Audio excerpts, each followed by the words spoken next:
What's up, everybody? Back with Ian for our episode 10. Don't quote me on that. I really didn't do the math. He claims it's number 10. I haven't seen any of them yet, so I can't really tell. No, I'm kidding. I don't remember what it was. I've never watched one all the way through. I'm so anxious. I'm so anxious. No, they're good to watch from beginning to end, and then twice more because it helps the algorithm of 100%. YouTube. Yes. I keep it running in the background, like when I go to sleep. Yeah. I press play. You know, if you don't watch them from beginning to end, bad things will happen to you.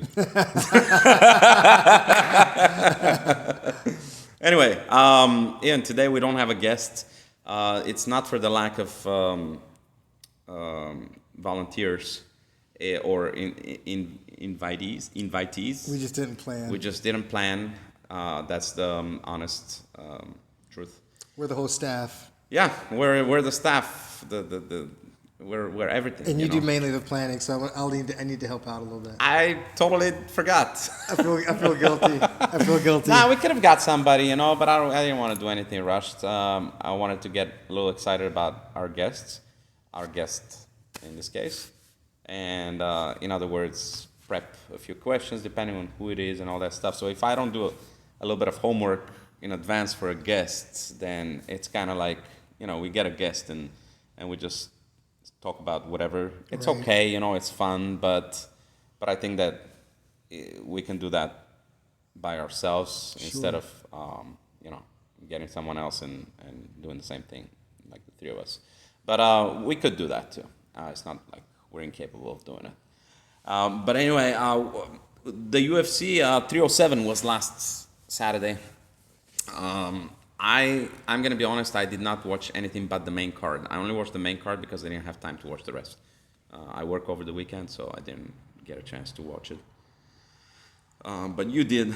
What do you think about the prelims? And then I'm gonna ask you. We're gonna talk about the main card because we can talk about that. I kind of look at the prelims with like one eye. Oh, okay. Which one? Unless there was the good one or the other?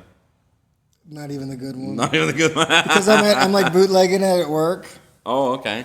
You mean you bought the UFC Fight Pass? Right. Yeah, you bought the UFC Fight Pass fair and square from UFC. Down with Endeavor. No. So I was house sitting, so I really focus mainly on the main card. Okay. I do watch the prelim. I do enjoy watching them, but I don't really pay attention to it because I've got other stuff going on. Okay. The one prelim that did excite me for a quick second was Ovent St. Preux, OSP against Ryan Spann. Yeah, you said so, yeah. It was exciting just because it was they both have they're both known for moves. Ryan Spann is known for the guillotine. He has a special name for it, Superman, something stupid or whatever, but it's cool. He has a bunch of finishes with the guillotine, and OSP has either 3 or 4 finishes out of the 8 Von Flue chokes in UFC. The Von Preux. It's crazy. Yeah, he does. So I just thought that was cool. It's like the one move against the other, and they're counter moves. Yeah. And Ryan Spann won. The guillotine won. Yeah, I think you were telling me about it. It was a high elbow, high wrist guillotine. I did not see it. It was so set up. It was set up from a punch. Yeah. Oh, nice. He punched OSP really hard. And OSP kind of lost his balance, and I think he kind of fell into a shot for survival. Oh, I see what you mean. Yeah. Something like that. But he was he was kind of he was out of it for a second, and Ryan Spann started off with the arm in, and then as he kind of was stepping back, he switched to he pulled it out, and then adjusted. Didn't John Jones do that to Victor Belfort? Wasn't he put no, he didn't. Cyril Jim, but I mean it was Machado. Was it? Oh, Leo Machida. Leo Machida. Machida, yeah, on the wall, right? Yeah, put him to sleep. He got him. He actually pushed it like this. He pushed it up because his limbs are so long. Yeah. And also he was like standing completely. That's different from when you were down. So he was kind of standing and he extended and he went like this. He has so much leverage. Yeah, that was. He was hanging. You could see Leo. Yeah, Leon was like went up like this. It was and like he went a front hang. Yeah, that was pretty impressive. To be honest, this was really good. and so I still gotta watch that. I'm really curious to see it because I'm a big fan of Von Prue, the same Prue. And Yeah, it came on quick and it looked like it hurt. I'm just curious to see that. OSP went right to his back to relieve the pressure, and as soon as he was flat, he was tapping. It's very he hard. He had no chance to do the Von Prue. When you do the high risk guillotine, what happens is it has the same effect as a rear naked choke because the forearm and the bicep go on the two sides of your neck, and the crook of the elbow is right here by the Adam's apple. So there is the strangulation happens immediately like this, right? And when you reinforce it with the other arm, the other arm stops basically going over the shoulder a little bit, stops you from reaching, which in this case wasn't really an issue, but if you defend by reaching over the shoulder, which you can do with an arm-in guillotine or regular, So when you throw that arm over the shoulder, you can't really reach. Right. It also adds to the leverage because when you throw the arm, now John Jones did it like this, and it's not wrong, but he's got longer limbs, and he was standing, like we said. But when you do the high wrist and you do it this way, so I'll probably do it like this, right? Basically, that pulls the hand up and brings the elbow in the correct position. Right. So really, you can see it's as if my neck is here. It really makes a big difference, and it has the effect of a rear naked choke, like something that kicks in real fast on top of it. That elbow over kind of has the same effect as the when you throw your leg over for the guillotine. Well, no, not really. No, because you can still roll. That's the thing about the high risk guillotine. You can actually roll either one way, and if it's very similar to a ninja already. Choke. Yeah, it's the exact same thing. Then actually there was a ninja choke just a couple of weeks ago in the UFC, and I can't remember the names, but I have it in my phone. Was it from off the cage, and the dude was trying to do a takedown? No, it was from a shot. From a shot. The guy shot. And he wasn't leaning because a lot of times guys will lean on the cage and they'll no, it wasn't like this. It was in the middle of the octagon. The guy shot, and this guy gets it, and I can't remember their name, so it's like impolite of me to say the guy. But anyway, he shot. The guy takes the guillotine and then he goes straight into it's like a front naked choke, the ninja choke, right? Yeah. He goes to. If you rotate yourself inside the ninja choke, you can actually escape pretty easily. I've seen that. Yeah, so the guy rotates right away. The guy kind of rotates like an alligator or like a crocodile does that roll. Josh Koscheck did that. Yeah, so inside the ninja choke, you can rotate yourself, like throw yourself to the floor and make a spin. But the guy that had the choke sunk in, he knew that, so he rotated with him kind of like anaconda thing, like a leg lock sequence. He rolled with him, and as soon as they rolled, it kind of must have tightened even more. The guy just started tapping but the same thing, the same effect is. I think it looks really cool. These jokes. By the way, if Red Bull wants to sponsor us, we're here waiting with open arms. Please, Red Bull, sponsor us. Honestly, just give us the free drinks. You don't have to push it too far. I'll tag Red Bull in the... cheers. What flavor is this? I haven't had Red Bull in years. I shouldn't have said that. Red Bull is amazing. I have Red Bull almost every day. Strawberry apricot. I just said I haven't had Red Bull in years. Strawberry apricot? Yeah. You like strawberry ice cream, don't you? Strawberry's my favorite. You like strawberry ice cream. We spoke about that once. My mom used to take me when we were little, my sister and I. Like, these are super early memories in the summertime. I just drink it for the taste. I don't even drink it for the energy. Yeah. But we would go pick strawberries. And that's just such a fond memory that strawberries are, like, my favorite, like, fruit flavor. That's a nice memory, man. Yeah. I picked strawberries when I was in... so pleasant. When I was little, too. I picked strawberries, blackberries... raspberries. Oh, blackberries. I picked fucking potatoes, so tomatoes. It doesn't sound fun. Potatoes. Potatoes are not fun to pick. It doesn't sound fun at all. Tomatoes, carrots. I've picked it all, man. Carrots and potatoes grow the same way they grow, in the ground, underneath the ground. So you gotta really like pull them up. But tomatoes and they're dirty when they come out. Yeah. Tomatoes are on a vine, like Okay, yeah. like grapes, like on a bush essentially. But I've picked all kind of, we had a lot of shit in the garden. But yeah, I enjoyed doing that. Like I'd love to have literally eating them off the. My grandma would go like, "Stop eating them; they're not ripe yet." I'm like, "Yeah, but they're good. I don't know how much better can they get." We had an apple tree right outside, green apples, small ones. Some I don't know what kind they were, but they were small. I would climb that fucking tree and get apples, and then we had a plum tree like a few feet away, and I would climb that thing too. They used to make brandy from the plums. Really? Yeah, in Bulgaria they used to make that brandy from the plums, and when there's this time of the year when they're ripe and ready, they've been ready a long time already to eat, but the time for to pick them so they don't just pick them off the tree. What they do is they just shake them off the tree. Really? They put tarp on the floor and they just shake the fucking tree, and whatever comes down they just put it together. That's cool. Rake it in and throw it, and then they throw it in the barrels, and then they make there was a brewery just down the street, so they take it to the brewery, and then they make brandy. Is so I haven't had brandy. Well, in it's a type of brandy, It's like we call it rakia, but it's type of brandy. So like sweet. I don't know. I mean, it depends on what brandy is usually made of grapes, but like grappa is also a type of brandy, essentially. Is it? Yeah, it's made of grapes. I didn't know it was, Same thing. I didn't know it was. Yeah, brandy cognac, that's made of grapes, and grappa is also made of grapes. Ciroc is made from grapes, I think. A what? Ciroc. It's a vodka though.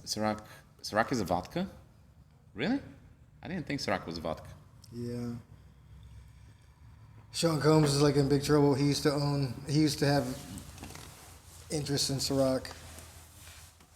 I watched like a video this morning about, it's not a conspiracy theory, but it's a theory that he was dealing with this really big alcohol company called Diageo or something, and he kind of ran afoul with them, and he just thinks, well, because the theory is because he got in this little scuffle with them, and they're so big and so powerful that they kind of spurred the the investigation. Oh, really? Yeah. They did it. Oh, wow. That's the theory. That's a theory. It's amazing to me how many people have been to those parties and how many people have. Oh, dude, stuff is coming out. Stuff is coming out, but now there's a lawyer that is handling the 120 civil cases, and from what I heard today, there's already celebrities that have settled with the court. So I think that information is going to end up coming out. Other celebrities. Yeah. Like celebrities that were involved in these parties. So I don't know. It's like with the Epstein thing, people were all like, oh, the list. With Heidi Fleiss, it was the list. The list of celebrities is coming out. Like there is a fucking list. Like he was keeping a right, checking it twice. Yeah, checking it. Oh, I'm like, dude, if there is this, I'm a little offended. Bill showed up, but Hillary didn't come today. right. Black mark. Dude, it's not going to be like that. It's not like that. In this case, though, I do think there's a greater chance for other people's business to get put out in the street, right. As in celebrities. So I mean, we'll see. I think there is a difference also because in the previous case, in Epstein's case, there was a lot of politicians and billionaires involved, powerful people who actually can stop things from coming out. Really powerful people. Yeah. That's why I was like, if anything, that's another reason why it'll never come out. That's why powerful people are going to make sure. That's why he killed himself. Right. Yeah. Whatever happened, he couldn't take all the whether the he pressure killed from himself, the powerful people. They sent a ninja in there to kill him, or what? No matter powerful people, right. But in this case, it's mostly like celebrities that are. This is different. This is a little bit different. This Hollywood celebrities and shit like this, right? So they're expendable. In other words, they have less power. Well, they have the money. They just don't have the power. Right. That's true. I mean, money brings power with it, but Plus, it's they're not also on always video and camera doing possibly illegal things, right. which Like what did you see? I didn't see anything. I've never been to Oh, any of okay. those parties. So I don't No, know I'm anything not asking you about. if you I don't. like. What did you see? I thought you saw it on a documentary. You didn't get invited? Fuck, Nah, they bro, didn't. you're a loser, man. Nah, happy loser. Proud, dude. Oh man, I got invited. I just didn't go. Yeah, I haven't been invited to a crazy party in a long time. But it's not something I'm really looking to do. What, get I invited? used to be wild like that, though. I used to enjoy that environment. But we're 50 years old. I know. Yeah, yeah. That was scary. I remember when I had that realization, I was like, dude, I'm not trying to be in these crazy environments with like a bunch of people and loud noise. I'm like, Dude, what does that make me? I told you like we worked old? this party the other day, and I took myself away from the party as far as possible, just so I don't have to listen to the loud Right. music. You know, I'm like, why? Why do I have to? I remember when I started in bar security when 100 years ago when I was super young, and I just spent inordinate amounts of time in bars, and then even as I got into different security, just being at those type of events like people's houses and stuff, and I just remember being at the point when I was just like, I remember being at parties and bars when I was like, this is cool, I'm working too, this is so fun, and then I remember the day I was like, this is so stupid. I hate this right it's now. kind of And I was like, I can't come. I'm not. It's I gotta, funny because you've been to one bar, you've been to all of them, pretty much. True. You've been to one party, you've been to all of them. True. It's what can happen on any Yeah. given night. Yeah. That's the difference, And I used to bartend, and used to bartend at a pub, which closed early, relatively early, 11 p.m. By law in South Africa, 11 p.m. they gotta close. So I used to bartend also here in LA. That's ridiculous. Yeah, bro, and the liquor stores are not open on Sundays. It's like that And where I they grew call up. they call them bottle stores. Bottle stores No, they don't call them bottle stores. They call them bottle stores. because of their weird accent. Yeah, now I call liquor stores. They call bottle stores. Yeah. I think they're called package stores some places in America. Really? I don't know. Package. Yeah. But where I'm in Delaware, you can't buy liquor on Sundays, or it even might be alcohol. So what people do is they just Oh yeah. go to you Maryland told to me buy that. it. Yeah. There's, you go to your closest Maryland border Yeah. and get it. Yeah, but there it's not like that. It's kind of impossible because the whole country is like liquor stores are closed on Sunday, so Saturday is the. Is it? That's religious based, obviously. I have no idea. It's gotta be. What else? Because they're not. I'm gonna be honest with you. I've seen a lot of the religious people there are the black Africans. They're the religious. I've never really had a religious talk with a white South African. Are there like a bunch of churches The there? white South African amount to about 10% of the population. Yeah, there are churches just like here, here and there, like It's only 10%. the white population. Yes. That's almost like it is here with the blacks Well, in it America. is crazy the kind of power It's like the 13%. kind of power they held for decades. That's crazy. Yeah. 10%. 10% of the population held 100% of the power. That's insane. Yeah. To the point where Is it still like racisty there? I have no idea. I haven't been there in over 20 years. But when I left in 2002, it was 8 years after Mandela became president, 94. Did he become 94? I think so, yeah. Because 98, when I went, was Thabo Mbeki became president. He was Nelson Mandela's man, and he took over. Mandela didn't go for a second term. He was too old. Thabo Mbeki became a president, and at that time it was still pretty racist. Not officially, you couldn't it was illegal to be racist. You could get locked up for being a racist. In other words. But you weren't going to be. What do you mean?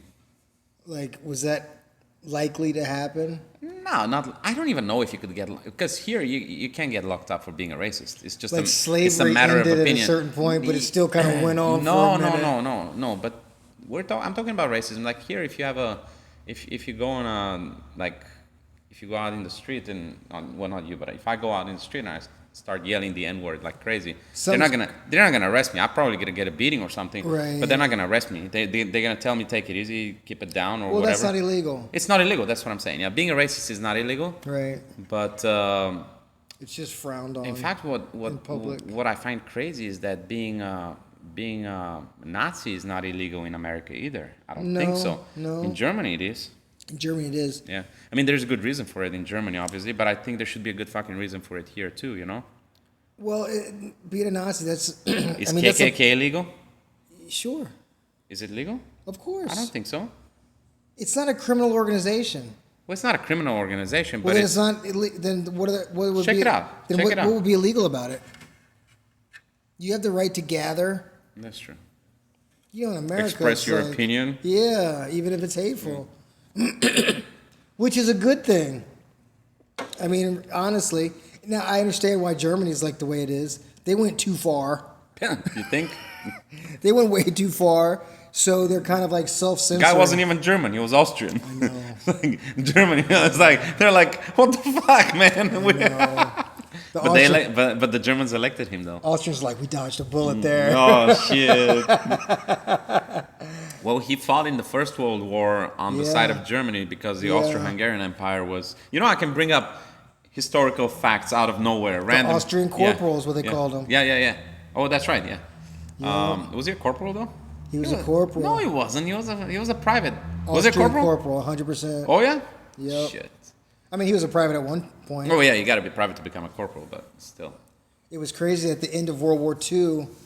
One of the stories that stands out to me is after Germany kind of got dealt with at the end of World War I, the war had officially ended, but it took a while for that message to reach the front. The front lines. And Hitler was in a trench when they released mustard gas. Oh shit. And he didn't get all jammed up. He got a little scarred up. And that was kind of like one of the inciting incidents for the villain. For him? Because he was just like, we just got beat. I'm gassed. You know, he was struggling. Yeah. Germany was just beat down. Is that in Mein Kampf? It must have been mentioned. I'm not sure. It must have been mentioned in Mein Kampf. But he got really mad and he was like, I'm gonna come back and we're gonna do something. Dude, you know how he wrote Mein Kampf in prison? Yeah. In the 1920s, I believe. So that means it was like an autobiography, and then again, Yeah. the rest was like, what do you call it? Like his kinda agenda. like his plan, yeah, his right. plan, his agenda, right? But I'm saying, imagine if he were to survive 1945 and you know the war. Essentially, I mean, it's not like he got killed; he killed himself. But Right. if he wrote volume 2 of that, which would be a recap of what happened and what went wrong and all that stuff, but like an honest opinion of what happened, not his delusional shit, because he was already delusional by the end. Yes, dude, he But was out of his mind. Yeah, he was on drugs. He was a drug addict. He was on um, crystal meth. yeah, his doctor. I mean, he was a doctor. But Yeah. he's not a witch doctor. Right. He was a real fucking doctor. He was a pusher. Was taking care of him big time, man. It was. But there's the other thing. What is Did you ever it? see that footage of the Olympics? When he's just like, Oh yeah. he's like, But the Olympics were in 1936. They were not even during the war. it was just before. It was when he was amassing power. Yeah, 1936. Yeah, but he became a wreck later on, like towards the end of the war, maybe 1943 Dude, or so. He became was like out of his mind. Yeah, I think there were more than one assassination attempts on him, but He was slick with it, like Castro, bro. like Trump, like Like Trump. But that's funny. Castro was like, yeah, Castro was Teflon Don. dude. And then not only Oh, this was good. That's John Gotti. The Teflon Don. Yeah. They also called Biggie. Well, Biggie called himself that, but yeah, John Gotti. No, they call him what? Biggie. Oh, Biggie. Well, he mentions John Gotti. They called. No, what else they call him before besides that? Anyway, he. I forgot. I forgot what it was. But Oh yeah, Castro. Dude, not only did he survive all these assassination attempts from not even just the U.S., but these other people, but he outlived all of the presidents that sent the murderers after him. Khrushchev dead, Kennedy gone. He just died. Like, he died about 10 years ago. yeah, But that's just compared to how long he was in power. it's just ridiculous. And Jimmy Carter, man. Jimmy Carter just Jimmy turned Carter. 100. I know Jimmy Carter. Jimmy Dude, Carter I is love Jimmy outliving. Carter. I love him. 100 years old, bro. That's amazing. Yeah, he's been in hospice, I think, for like a couple of years now. Wow, I thought it was like a year. Maybe a year, I don't know. Yeah, something like that.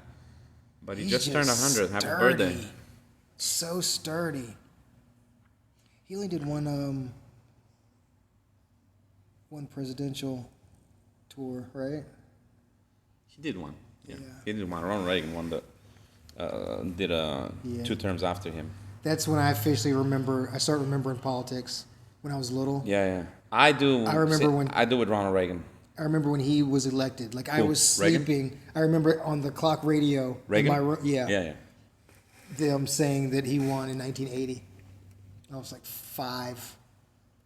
Yeah. Let me tell you something. I've not told that and to anyone in a long time, and I'm going to tell it now because, it's just the two of us, right? Who's going to watch this?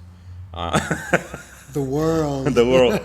Listen. So when I was little, I was like, I grew up in a communist country, and I'm talking about 1982, I guess, because my parents were abroad. They were not in Bulgaria. I was with my grandparents and my uncle, my aunt, and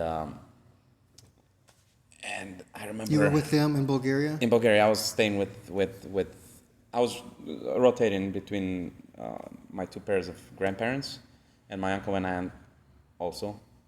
So kind of like I was like a nomad there, No, they were just sharing the responsibility for me. But anyway, so I remember my uncle was like, he was not a communist or anything, but he's like, I'm 6 years old. What are you gonna say? What are you gonna do? And the thing is that when you had kids, you don't want to say anything stupid in front of the kids because you don't know who they're gonna go and blurt it out to in school. And then the teacher's going to hear it. The teacher's going to score some points telling that to her boss. And then the boss is going to tell the communist Was it like that? person in the school, yes. And then, Did someone come to your house? you know that to be a director or a principal of a school, director of a company, by director I mean the boss of a company because they were all government companies, you had to be a member of the Communist Party, which means that you have to have had a course and exam and all that stuff. Yeah, so Wow.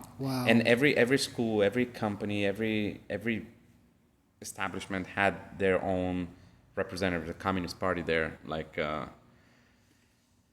just a redundant position basically, but the eyes and ears, Anyway, so you say something stupid in front of your kid, like if let's say my parents, if they were to talk to one another and I overhear something.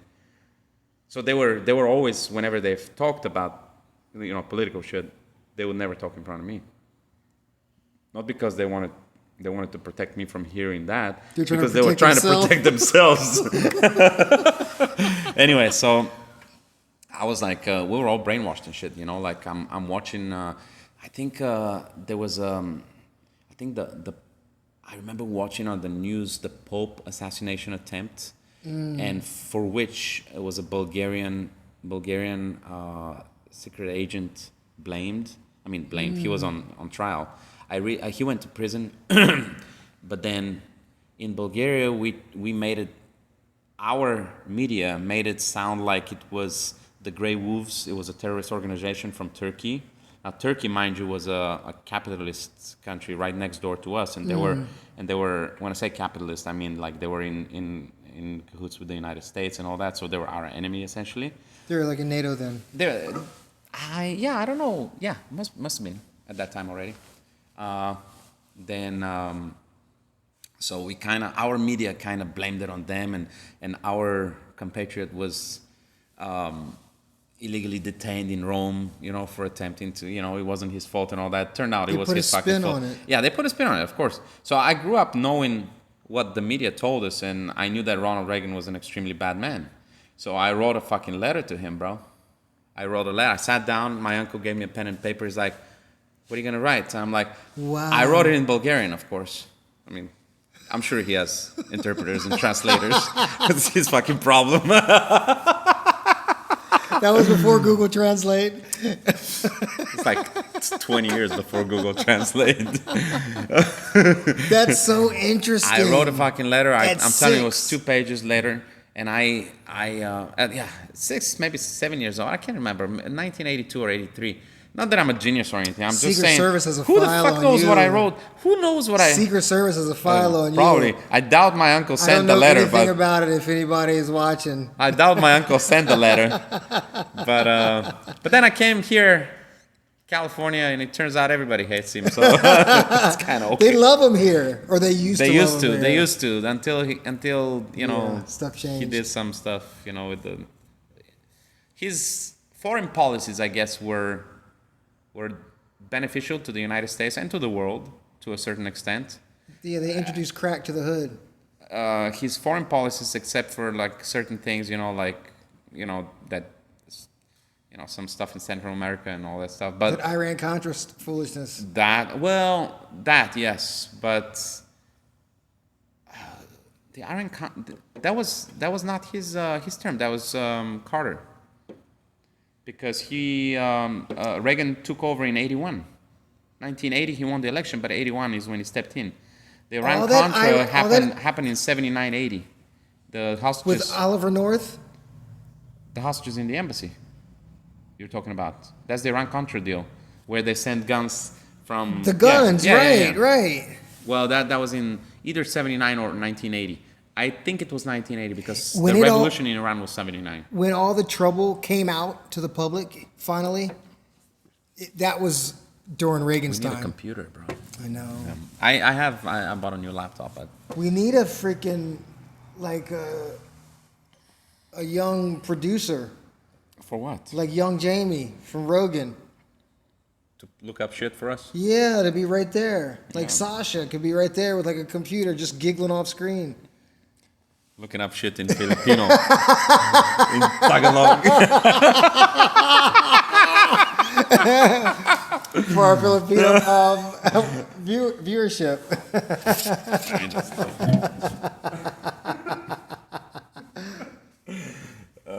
It's like half Brazilian, half Filipino, half I don't know what. Born in Canada. The giggler. Barely speaks English. Doesn't speak anything else. The giggler. The giggler. Yeah. We need to get some merch. We need to get some merch. I don't know. What kind of merch do you think we should get? I'm thinking t-shirts, definitely. Yeah. But winter is coming. But I mean, t-shirts, it's LA, What else? I do think that we should, I've been thinking about this, and I'll definitely put up for it. But I think I want to do t-shirts, and every one of our guests gets a shirt. Well, that's pretty cool. So it's kind of like if you're caught wearing that shirt. That's pretty cool, but... You had to have gotten it by being a guest. Yeah. It's a special thing. It's a special thing. But what are we going to do? They're all different sizes, bro. Like, how are we going to order merchandise like inventory and shit?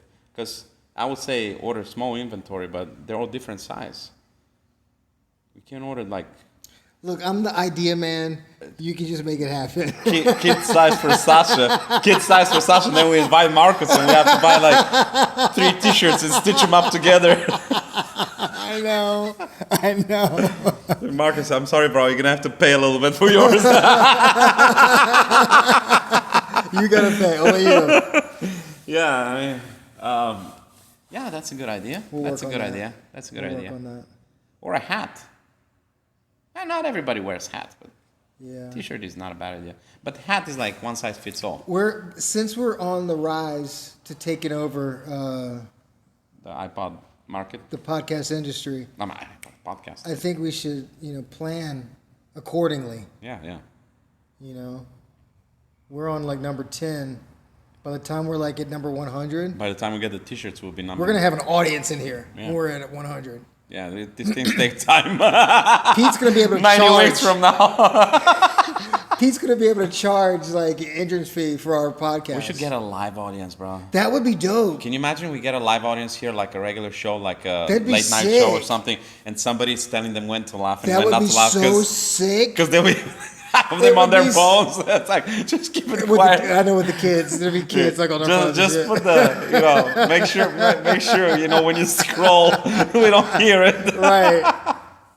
That would Yeah. be so cool. That'd be cool. We got a live audience here. Everybody's sitting cross-legged on the mat. How are our analytics? I haven't seen that. I don't know. Are people watching People are the watching. podcast from beginning to end? Nobody is watching from beginning to end, man. I have never sat down to watch a podcast. Not ours. Ours, I edit them, so I have to watch them, kind of. But I'm saying You're the hero. I'm regular podcast. Like, My sister watches them. oh yeah, She actually wanted to shout out. She really enjoyed the one with Kyle. oh nice. She was like, she really enjoyed. Shout out to my sister. I love you, baby. What is her name? Kim. Kim? Kimberly. Kimberly. Is a Shout out to sweetheart. Kimberly. She was saying how she enjoyed him because he kind of went and told his story, like his traveling around, and there was just a story there, and Yeah. almost like a reason to care about him once he Yeah. kind of let you into his past and his current journey. I've told my story like 17 fucking times already. I've tried to 10 tell episodes. mine. In 10 episodes, I've told my story 17 times. And that's why they keep coming back. That's why. All two of you. We love you. We love you, Kim. That's it. Sasha watches. She doesn't. The other day I told her, Sasha, watch the beginning of the episode. I have something special for you. She didn't even watch the beginning. I had to play it over here for her. It's like, I'm busy right now. I'll watch it later when I get to the gym. And then she never. Then the next day I'm like, did you see the beginning? It was the beginning of the episode where we talk about, that there's a lot of flies. Remember? Oh, and I say, yeah. And then whatever. But anyway, but to get back to the situation with my letter. So anyway, I wrote the letter, and I swear to you, I don't know what happened to that letter. My uncle mailed it. I'm assuming he burned it, but whatever. Yeah. I mean, that was not a bad thing at the time for me in Bulgaria. What do because you think you said? I told him, you gotta, stop. Whatever I hear on the news, bro. Whatever I hear on the news, this was the time when the USA and the USSR were in a competition for the nuclear. Yeah, that was the Cold War. The Cold War, yeah, that was the end of the Cold War, towards the end, but not in 82. 82 was towards the end of the Cold. The mid 80s Well, was the end end of the was Cold like War. what, 89? 89 officially, but Yeah. but towards the mid, Soviet it's Union kind of was like the only down. apartheid in South Africa ended officially with Nelson Mandela taking over, Right. but it actually ended with him being released. And then he was, starting Right. to ease up on the laws and all that stuff. Soviet Union was on the way down, but they were still a powerhouse. Well, the thing is that they were The arms race. They were the arms race, correct? So this was about the arms race, the nuclear arms race specifically. And to this day, Russia nowadays has more nuclear warheads than the USA. Yeah. By quite a bit. But I wonder how well they've maintained them. yeah, that's a different story. But Reagan was one who was really going after it, and the USSR were also going after it and all that stuff. But from our perspective in the media, it was Reagan's fault. He was manufacturing. The USSR were like he was manufacturing to attack us. To attack the Soviet Union and the Eastern Bloc. We're part of the Eastern Bloc, so right? that's right. You were So- Soviet Union. We were not Soviet Union. We were part of the Eastern European bloc of countries that were satellites of the Soviet Union, but Okay. we were an independent country. And, like, for example, Georgia, where Marab is from, and Ilya. Tapuria. Georgia used to be a Soviet state, Now it's an independent country, but they used to be part of the Soviet Union. Armenia used to be part of the Soviet Union. Lithuania, Latvia, etc. Right? Ukraine used to be part of the Soviet Union. But Bulgaria wasn't. Bulgaria, Romania, Poland, among others. We weren't. Why? We just weren't. We never. But weren't they? They were bullies. It's not like they were asking people to join them. They were just like, "You're down." Like in Ukraine and Crimea. It's how it was decided. It's how it was decided after World War II. How close were you to?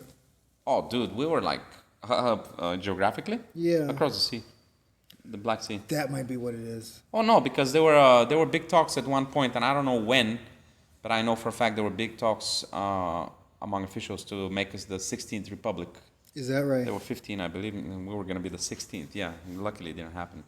But I know. But there were talks about it, and we don't even share a border with them. That's the funny part. But anyway, so I wrote that letter, and I don't know whatever happened to the letter, but I was really frustrated with Ronald Reagan's. At 6 years old. Yeah, whatever. It's like media, man, brainwashing. Then you wonder about North Korea, right? Dude. Then you wonder about North Korea, and they have it even worse because my parents. I told you my parents were abroad at the time. They were in Iraq. They were working. My dad had a contract there, and they were working for a Bulgarian company which had a contract to build a dam or something.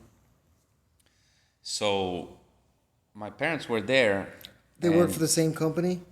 Yeah, they were together working for the same company. My dad left, and then my mom went after a few months, joined him, and they worked for the same company. And then they came back after a year or so. But my dad was there a year, and my mom 6 months. So she left 6 months after him.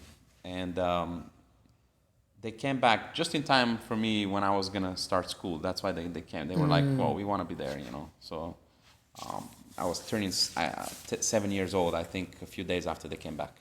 That's amazing how at 6, between 6 and 7, how you were so excited about political matters. Dude. Were you the only one, or were your classmates? Oh, I have no idea. Is that like a more of a cultural thing? No, I didn't have classmates at the time. I was like... Oh, that's right. You said you were just about to start school. Yeah, I did not... I knew how to read and write because my... Not even just knowing how to read and write, but caring about politics. Well, I didn't really care about politics. I mean, I guess I remember I read something, I heard something. But, my parents were... Enough to sit down and write a letter? Well, I was curious, yes. But I was curious because my parents went abroad to Iraq, and I was curious about the geography of things, where Iraq was and how they got there. By the way, they got on a bus ride through Turkey. And so, it was a bus ride. So Iraq, is that close to... Yeah, Iraq is... Turkey is between us and Iraq. But Iraq is Middle East and you're... Yeah, it's kind of out of the way. We're on the... My geography is kind of... Yeah. We're the part of Turkey that we border is very small. It's like nothing almost. But it's that part of Turkey which is the European part of Turkey. Okay. So that's where Europe ends essentially, with the Bosphorus, right? And then the Bosphorus connects the Black Sea to the... it's a strait. It connects the Black Sea to Aegean Sea, which is basically turns into Mediterranean Sea. And but to give you an idea of how brainwashed everything was, what was I going to tell you about something about the Cold War, about Reagan, but I can't fucking remember. But yeah, I mean, don't be surprised that North Koreans are, like you see all these pictures when Kim walks around, not your sister, walks around and they're all in tears, right? Yeah. And you're like, what's so weird? Yeah, and you think it's all forced and stuff, dude. It doesn't have to be. It doesn't have to be forced because they grew up with that in mind. He's godlike, and there's nothing but him. And that matters. There's no window outside except there's no windows what out. They the provide. Window outside, yeah. So when you have imagine in 1982, I am watching Bulgarian TV. I wasn't reading newspapers at the time, but I'm watching Bulgarian TV on the news on the Bulgarian TV essentially, and the media is controlled by the government, and like literally, and the government tells the media what to show and what to omit from showing, and Russia's the same way. yeah, exactly. Well, Russia now is the same way too, but now even if they have private networks, they're still censored. But they used to be the same way with their government because there was no private networks. There were two channels, and they were both owned by the government. And Russian TV. We used to catch Soviet TV also. Oh, is it like bland? Bro, they got better movies than us. I mean, Really? they not their movies, but they were showing other movies that we were not showing. But that's how most of our population learned Russian. At the time, that's how I was practicing my Russian even without wanting to. Like, How close we is studied Russian and Bulgarian? They're pretty close. Could The they pronunciation is such that Could they talk to each other? Not really. We can understand them better than they can understand us, I guess, because of the TV stuff and all that. But Is it like Ukrainian and Russian? no, Ukraine and 'Cause that's Russian are kinda close. closer. They're closer to one another. The old Bulgarian, in which we used to write, our books and stuff, in which the Bible is still written in Bulgarian churches. The Bible is written in Old Bulgarian, which sounds pretty much like Russian. Okay. The Russian language kind of originated from there because of the Russian they speak now. I have no idea what they spoke when they first started, 1,000 years ago when Russia became a country. But the language they speak now, I think, formed with influence from the church and all that stuff. So kind of like, so if you go to a Bulgarian Orthodox church, you will hear the language that sounds a lot like Russian. It's not Russian, but it sounds a lot like Russian. Is there only one church in Bulgaria? Oh no, we have Bulgarian freedom Orthodox? of we have Because there's freedom a of. Russian Orthodox. Oh, there's Russian Orthodox. Yeah. Oh, yeah. I mean, when you say Orthodox, Russian Orthodox, and Bulgarian and Greek Orthodox is the same thing. Okay. It's just that it depends on. Okay. It depends on who built the church, really, to say. Because Russian Orthodox is like, there's a pope, right? Patriarch. It's called Okay. patriarch. That's been there since forever. Yeah. The patriarch was originally in Constantinople. Istanbul. Istanbul. Not Constantinople. That's a song. Istanbul now, Constantinople. Istanbul, not Constantinople. At the time, it was Constantinople. There was a pope in Rome, and then the Greek Orthodox, which was the original Orthodox Church, basically, not counting the Jewish Orthodox. That's totally different. The Greek Orthodox Church was their main headquarters were in Constantinople. And the head of the church is called the patriarch, and he was usually Greek, but it didn't have to be. I'm sure there were. I think there were Bulgarian, there were Russian later on, and all that stuff. And now every country has. I'm not really sure. Like the Roman Catholic Church has a pope. Right. I'm not really sure that there is only one patriarch. I think every country has a patriarch. So now that the church is a little more divided, the Orthodox Church. Okay. There's Greek Orthodox, which has a Greek patriarch. There's a Russian that has a Russian patriarch, Bulgarian, and all that stuff. So I'm not sure I that. just thought it I don't was, I think thought it that was there just was. Russian and Greek were the big ones. Well, they're the big ones, Like just because they're if you more. go to an Orthodox church, if you're Orthodox, Yeah. you're either Greek or Russian. Well, that's because of the immigration. Because there's a lot more immigrants, Russian immigrants and Greek immigrants than Bulgarian immigrants. Okay. So that's kind of why. There's no American Orthodox, per se. No, It's just American. Orthodox. No, yeah. I mean, but it's like saying, in America you call American churchgoers Christians for the most part, right? If they're Christian, Well, yeah. I mean, not Muslims. because mean, there's Christians, right? Protestant too. Right. But you're talking about, everybody says, oh, what religion? I'm Christian. But actually, Catholics Christian are is- Christian too. it's Christianism is basically the actual religion that Catholics are Christian. Christians, Christianity Orthodox isn't really a is Christian. religion, though. It's more of just a description. Well, Christianity is. Well, how is it not a religion? A religion is more. Okay, maybe I'm more mixing up like a denomination. I think so because there's Catholicism. Yes, so these are different branches of the Christian. Okay, they're different branches of Christianity. Of Christianity. Okay. Christianity used to be one until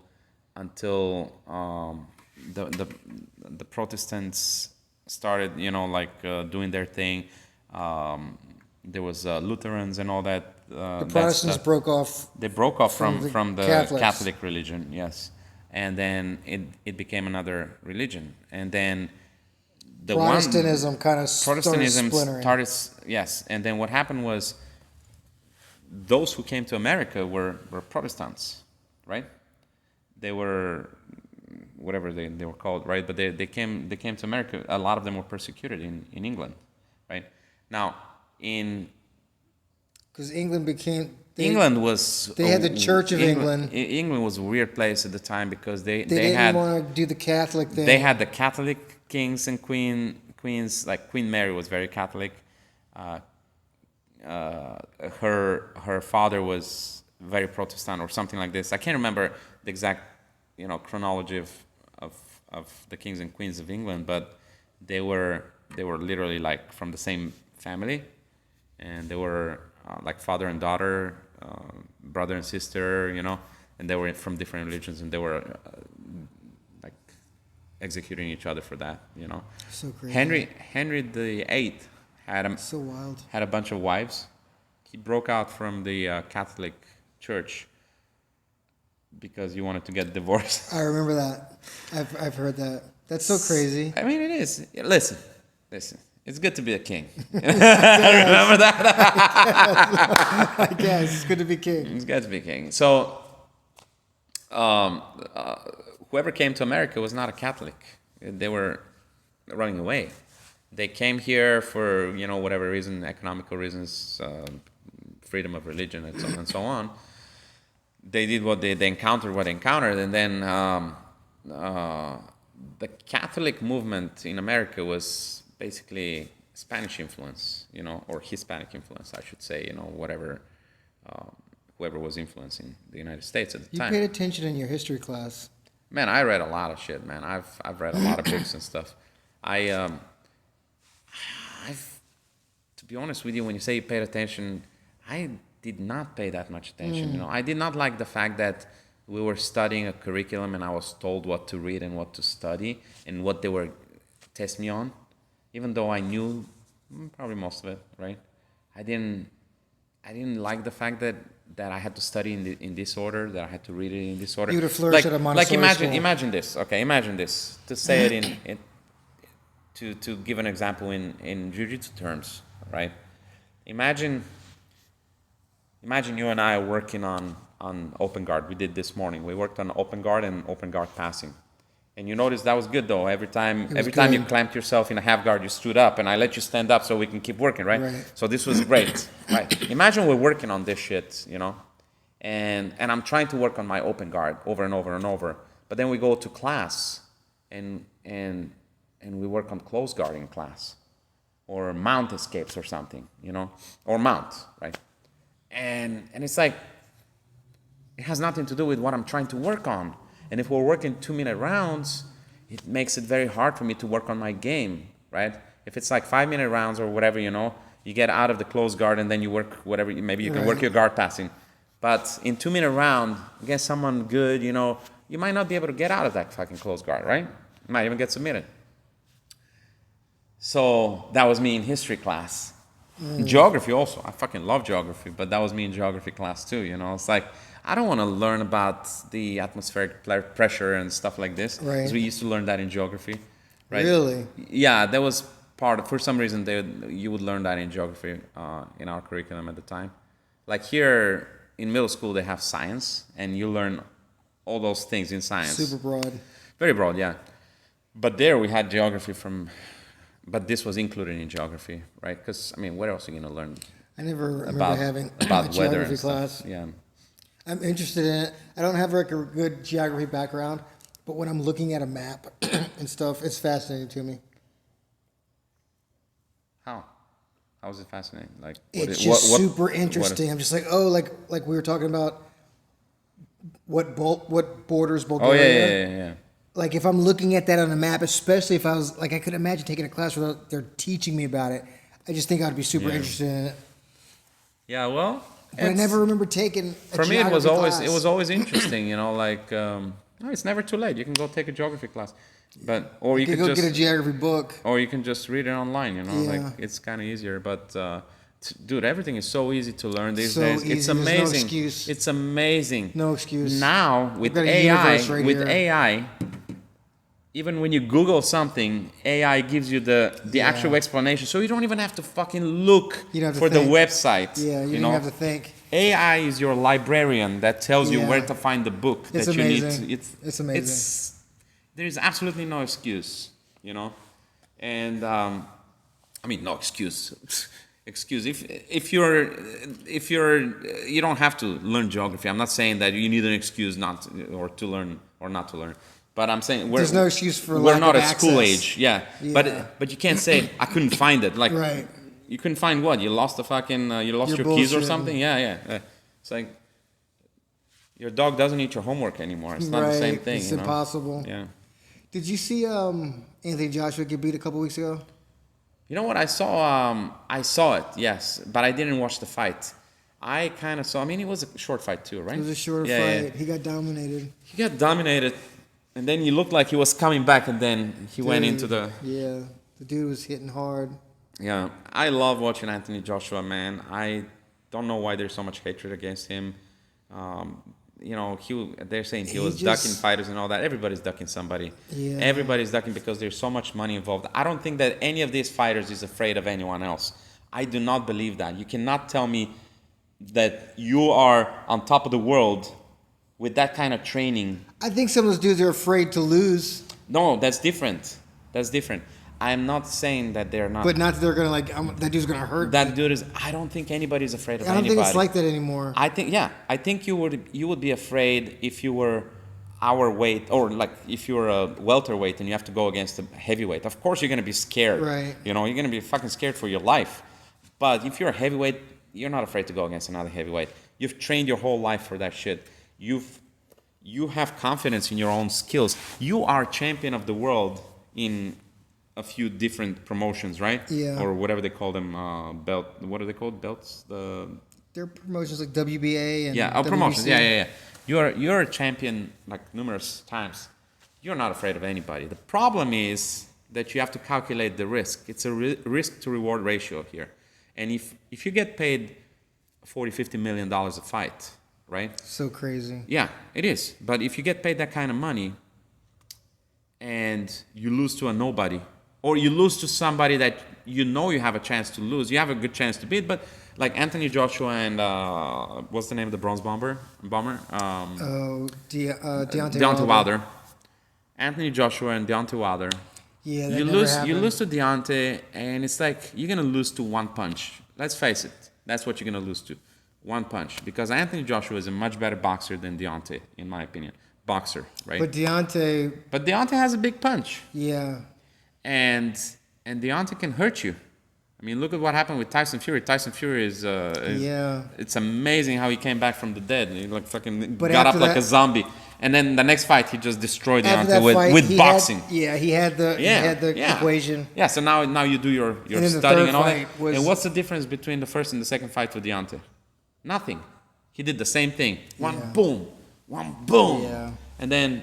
Well, he came out with that crazy suit on that he said made him tired. Made him tired, yeah, I know. No, the mask and all that shit. Oh my god. Like, come on, dude.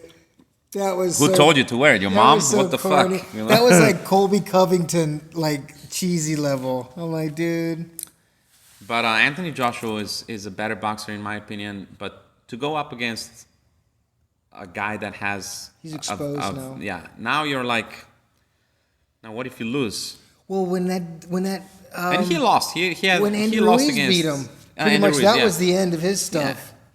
Even though he Yeah. came back and beat Andy Yeah, Ruiz, it's yeah. like, dude, you just got exposed. You got exposed, yes. But and that's the thing. You're taking a chance against somebody who And doesn't I have think a big he got name. exposed to himself too, Yeah, because that whole veneer of I'm unbeatable. yeah. Then this Rocky story happens, and you're just like, well, I can come back and beat him, but how do I stand up against these other fools? Yeah. Well, GSP got beat a couple of times also. Yeah. GSP is different. Well, he kind of came back and avenged. Yeah. GSP is different. Most dudes, and I was gonna kind of ask you about this, but I don't have like a solid thought of it myself. But I was gonna ask you about the speed of sports. It happens in every sport, but like the speed of MMA, from the point where starting from the point that you're really good, like say you become the champion, to the point where, and it happens kind of different with different people, but usually the champion has however many title defenses, and then when he gets beat the first time, usually that's the beginning of his end. I mean, Like a very high percentage. There's a couple of guys that will go against that. GSP is one of them. Yeah, But look at twice. Israel. Israel was at the height. He got signed with this huge contract, and then he loses. how did he lose? Well, the first time he lost was against Pereira. Pereira, how? He got knocked out. That's the thing. That's the thing. I think this is a big thing. You know, GSP lost submission to Matt Hughes. Well, he lost to, And to Matt Serra first Matt by Serra knockout. By knockout. To come back from knockout is hard. Yeah. I believe that's what I've read, what I've been told. You know, to come back from as a champion, not just as a champion in That's for anything. for too. anything. Yeah, not just as a champion, but when you've had like a number of title defenses as a champion. There is, first of all, there is a lot of mileage and experience, but second of all, I think there is a lot of pressure. There is a lot of pressure. A lot of pressure. You live with the pressure. Kamar Usman you know? talked about it. He was like, when I'm around other fighters, he said I can feel the heat. Like I can feel him looking at me going, oh, he's the man.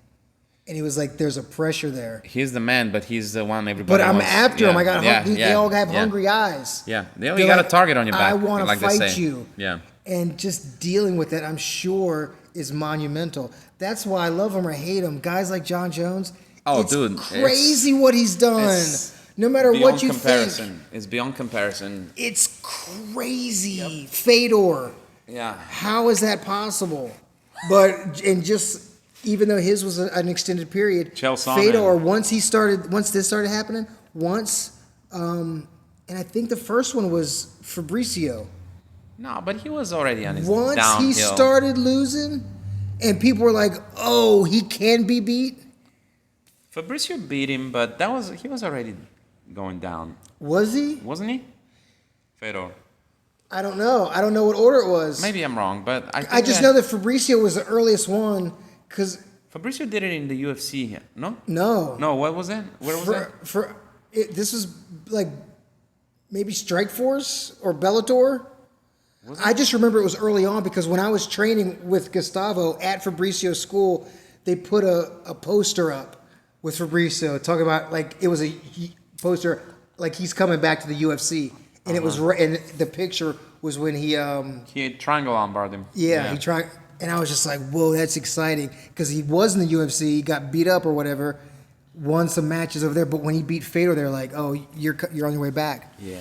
But once people realized that, Fabricio did that. So that was after he was a champ. After Fabricio was a champion. No, of what? Bellator? No, at the UFC. No, this was before he even got. He beat Fedor and then got back in the UFC, and then made his title run. Oh, okay, I got you. I yeah, got you, okay. this was way early. Yeah. But I know Fedor got knocked out after that. He got knocked out twice, I think. You know, at some point, maybe you lose your maybe you start feeling the think- mileage. Maybe at some But point. I also think people they see you and they're like, okay, he does this and this and this. I think that a lot of people, yeah, of course, you get studied and all that, but you get studied after your first fight. DJ was one that never happened to. He's special. Well, DJ is Because special he got beat, but he came back and still he won. got beat by. He didn't get beat. He got beat. Even against Henry Cejudo, See, it that was kind of like that doesn't weird. impress. That didn't impress me. That didn't I'm not impress even talking me, about yeah. that. That didn't. You're talking about one when he got knocked Yeah, out. and then he got knocked out. He got knocked out severely, Yeah. and then came back and did the same thing. He was like, "I got one for you too." That's what I'm saying. He's different. He's not Yeah. like this. But everybody else, DJ had a very special Anthony Pettis, way everybody of fighting. else. Yeah. Once you start losing, I think you've got a certain the spark amount is of time. out. The spark is out, and also you can only train at certain level for a certain time. Sure. Like I was talking about Cain Velasquez a couple days ago. I think he was probably the best heavyweight of all time, but he trained so hard, his body They all do over there in couldn't. AKA. And I think his wrestling background, he just went so hard to be so good, to be able just to go so hard in a match for so long. He had no gas. He had 100% gas tank and could go hard nonstop. But to get to that point, you wear your body down so much that he was so injury prone. Wrestlers, they start early, especially if Right. you start like 5, 6, 7 years old. Yeah. In a wrestling club, and then you go through middle school, go through high school, go through college, and then become a professional fighter. Yeah. There's so much mileage already on you. Yeah, there's so such much wear and mileage. tear. And I'm not even talking about competition. I'm talking about fucking training alone. up every day. You know, and Yep. it's crazy. It's crazy how much mileage you have on you, and then you lose a fight that's you won championships and all that stuff, and then you lose one and you're like, fuck, man. It's like probably at this point you're. It's a mental at this point it hurdle. takes it takes the air out of you. Not to, Now, some guys can get past that. well, yes. GSP, Mental, like you said. who I think is most definitely the GOAT. You think so? Yes. Yeah. I don't know. I wouldn't argue Just because that, he went through stuff and then came back. Yeah, I wouldn't argue that he's the GOAT. I don't know that he is, but I wouldn't argue like that he is. Calling John Jones the GOAT, to me, it's definitely, arguable. But that's just one dimension. Yes, he beat up everybody for a couple of seasons. He went through a couple of generations. He's on his third generation right now, pretty much, of fighters. Like when I'm talking about the speed, like when guys are like old. Lyoto Machida, then he hit his prime. Right, then he Lyoto hit his Machida was prime. like how He's many back there. generations ago? He's like, yeah. He hit his prime after that. Yeah. When he was fighting, when I was gonna say when he's a champion, but he was a champion. He beat up. He beat up everybody. He won the title from Shogun. That's still from Lyoto's generation. Yeah. Then he went into Gustafsson, which is the next generation, Right, 'cause basically. Gustafsson was young Gustafsson is his own age, Yep. John Jones' age. So that's the actual second generation that he Yep. went through. And now he's going on to the third generation because Gustafsson is retired. All these guys are retired.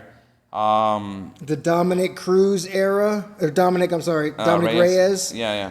When he went against Dominic Reyes was super young. It was brand new phenom. That's true. Anthony Smith used to be scary. Yeah. Now Anthony Smith is at the ass end of his career. John Yeah. Jones is still a champion. He's not the champion, that champion still. Yeah.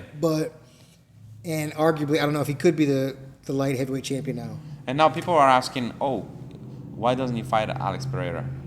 Why doesn't he? Well, Because he, risk to ratio reward. Yeah. Risk to reward ratio.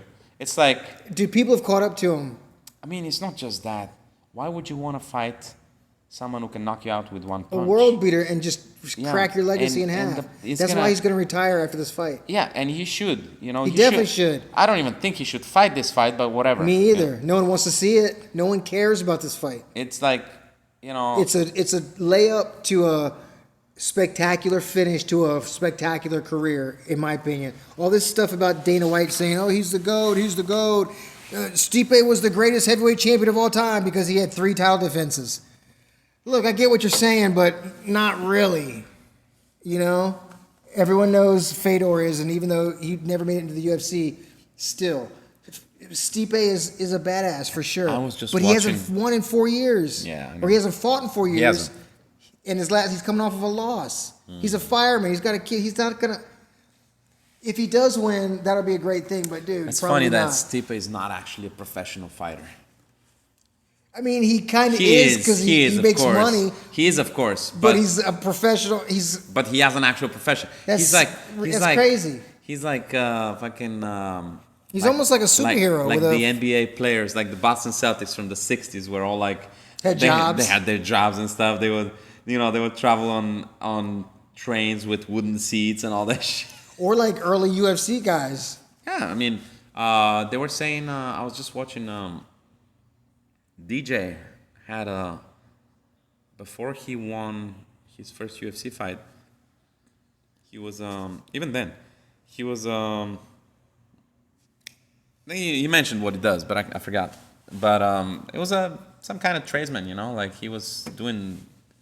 What did he say he does, man? Fuck, I can't remember. Something to do with.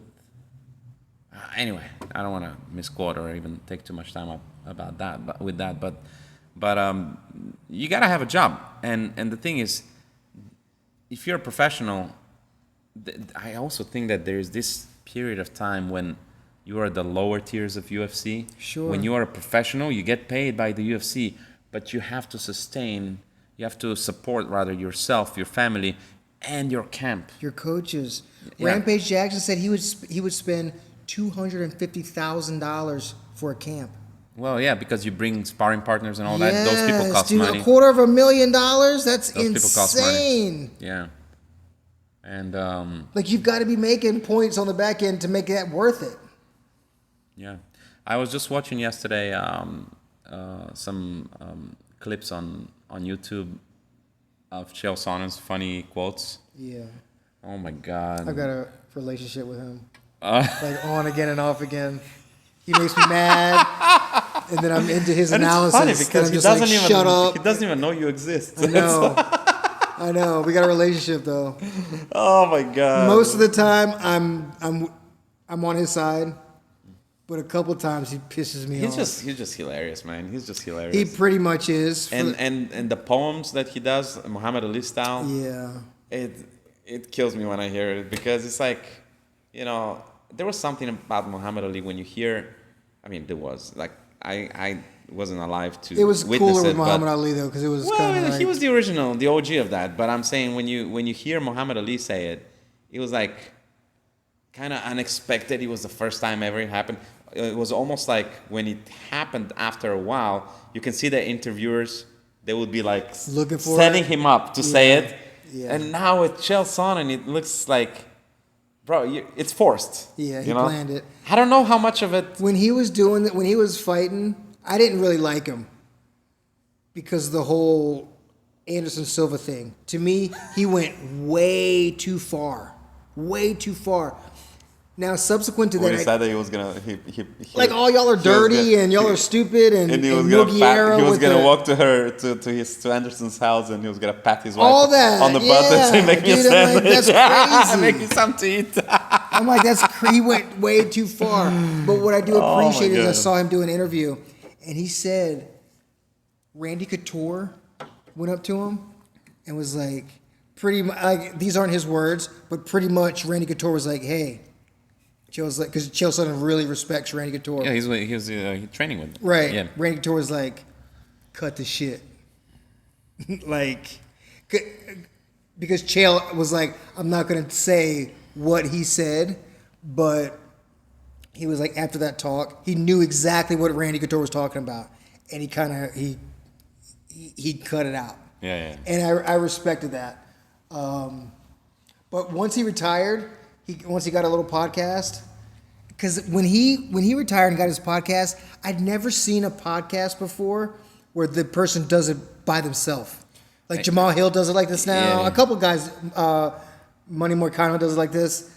But when it was Chael, like that was the first time I'd ever seen that, and it was interesting because he was just talking to you. And he can talk. He's very intelligent. He's a really good analyst. Comes from the mean streets of whatever place in Oregon. Westland, Oregon. You know, for the most part, I really dig him. There have been a couple of times his takes, I'm just like, I unsubscribed from his thing. He got an argument with Ariel Hawani. Yeah. on Ariel Helwani's show. And they were talking about when Francis Ngannou left the UFC to box. And this was right after Ngannou had fought Tyson Fury. Yeah. And did really well against him. Now that fight was in Saudi Arabia, and it was broadcast. It was broadcast like at 2 p.m, like over here. Yeah. To make it like a decent time there. Yeah. And Chael was like there. He was arguing so. He was angry, but they were arguing about the deal that Ngannou got. Like he made like $10+ million from that fight, and how he made a good decision leaving the UFC to do that. And Chael was just like, he was kind of like, it seemed like Chael was running the UFC narrative, but just the way that he was talking to Ariel, like talking down to him, and he ended up just leaving the show. Oh, really? Almost like if we got into an argument and I was just like, fuck you, and hung up. It was like, and they used to do a show together. Yeah. And it was just such a bad look. I was like, I put him on timeout. I unsubscribed from his thing for a while. I've since. I bet it hurt him. Hey, It must have hurt his feelings. hey, I had to put my flag down. I've since now. I like. Did you write him a letter? Like No, that's what I need to do. you need to write a letter. Just I make need sure to it write gets him a mailed. letter. Don't give it to your uncle to mail it because he usually 'Cause he doesn't won't do it. It doesn't get mailed. He did have Anderson Silva on one time on his show, and that was just so sweet because they both said they hadn't talked in a long time. When Chael fought Anderson, that's probably one of my favorite UFC fights. I mean, Because he got his beat ass. the shit out of He him. beat the shit out of him for 4.5 rounds. 4.5 And then what rounds, saved man. Anderson? Jiujitsu. I know Alien was just like, fuck yeah. It was Got funny over that because triangle that was so intense. Anderson Silva did his best not to win this fight Yeah. until it just. The end. And dude, there was no. I mean, I don't remember how he set it up, but from what I remember, there was no fucking setup. He opportunistically threw his legs. Did. And, He did have control of yeah, the wrist. he did. Yeah. But it was. It wasn't like carefully planned and all that. Right. He just fucking threw his. And this interview Chael did after that, where Dominic Cruz and Uriah Faber, was it Uriah? Yeah, I think so. They were sitting next to him, and Chael was like, "Yeah, I don't know. What are the cops circling over there for?" I noticed that too. Yeah, of course you would. Right. Survival. Survival instincts. But they're going for tacos. Look at that. They were sitting there just like we are. So I'm Chael and you're Dominic, and then Uriah is there. And Yeah, they beef. They didn't like each other. right. But they were like sitting next to Chael, and Chael was like, "Yeah, I don't know. I still think I won or whatever he said." I'm like, you beat some guy up for 4 rounds, 4.5 rounds, and then you submit. You tap, the round ends. I didn't know that this is the end. And then, but okay, so we've all heard this story. You probably have, right? Like when he tells that story. But it's funny to see Dominic and Uriah's faces when they're like this. They're like this. They're listening, just like you are, like this. And they're listening, and they look at each other. And they don't know if he's talking serious. If he's trolling because them. he's very serious when he Yeah, says. he's trolling. And then he says. So let's say Chael is over there, and Chael goes, and I think you tap the round ends, you still win the fight. And Uriah goes like, Yeah, he's fucking hilarious. just like Sean O'Malley is trolling. You don't know if he's saying the truth, like if he's serious, if he's. I did hear him do an interview, and this was interesting. He said he was putting out. He had a high energy match. Because he said he started getting really, really tired, like in the 3rd round. But he said when he went out for the 5th round, he didn't know what round it was. Oh, in that fight. And I think he was like at the end of the 4th round, he might have thought that was the end of the fight, and then they were sending him out again. He said he totally, mentally he wasn't prepared for the last round. Yeah, he didn't. He was like, if he would have known that was the 5th round, it would have been a different outcome. That's like when you do push-ups and you count your push-ups. When you do a plank and you're Right. waiting for the 1 minute to expire. Right. And towards the end of the minute, you're so dead tired. Right. Or when you're rolling and you look up at the clock. But if you do a 2 minute plank, Yeah. at 1 minute you're still going to be fresh. Right. So it's all mental Yep. in expectation of the. It made a lot of sense when he told yeah. that story, and you could tell he wasn't trolling. And I was like, now I can understand that.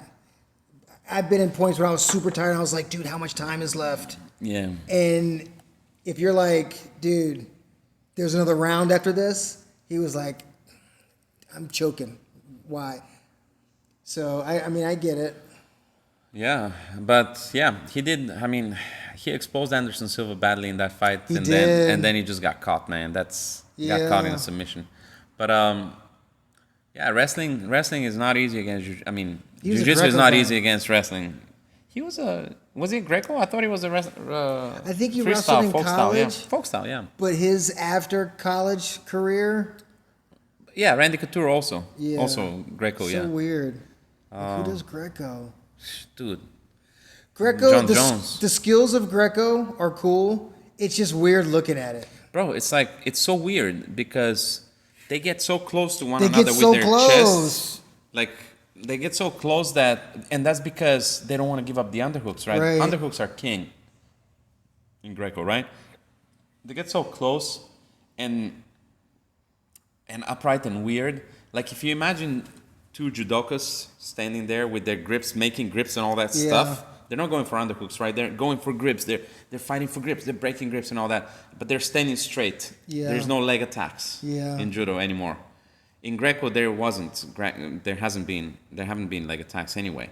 So they don't have to worry about killing shots. So they're just standing there straight. But in Greco, there's no grips, so they get close to one another, and now they're killing those underhooks It's like so like this. awkward. It's funny. They fight. Then they get 2-on-1s. Like Russian 2-on-1 is big in Greco, but Right. they don't do it from here. They do it from like right here, Right. and then they get here, and then they start, and it's crazy. Yeah. It's crazy how technical it is and how unappealing it is. Yeah, so as far unappealing. as I'm concerned, When I was watching it, one thing that I did see that I thought was interesting, it looked like if you go back to when wrestling was invented, I could see where, okay, the toughest guy is the guy that can, me against you, I can put you on the ground. yeah.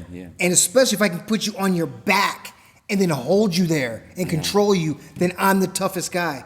And then after a while, somebody was like, okay. And then took a shot. And they were like, oh, that's so weird. That's so weird. But it was effective.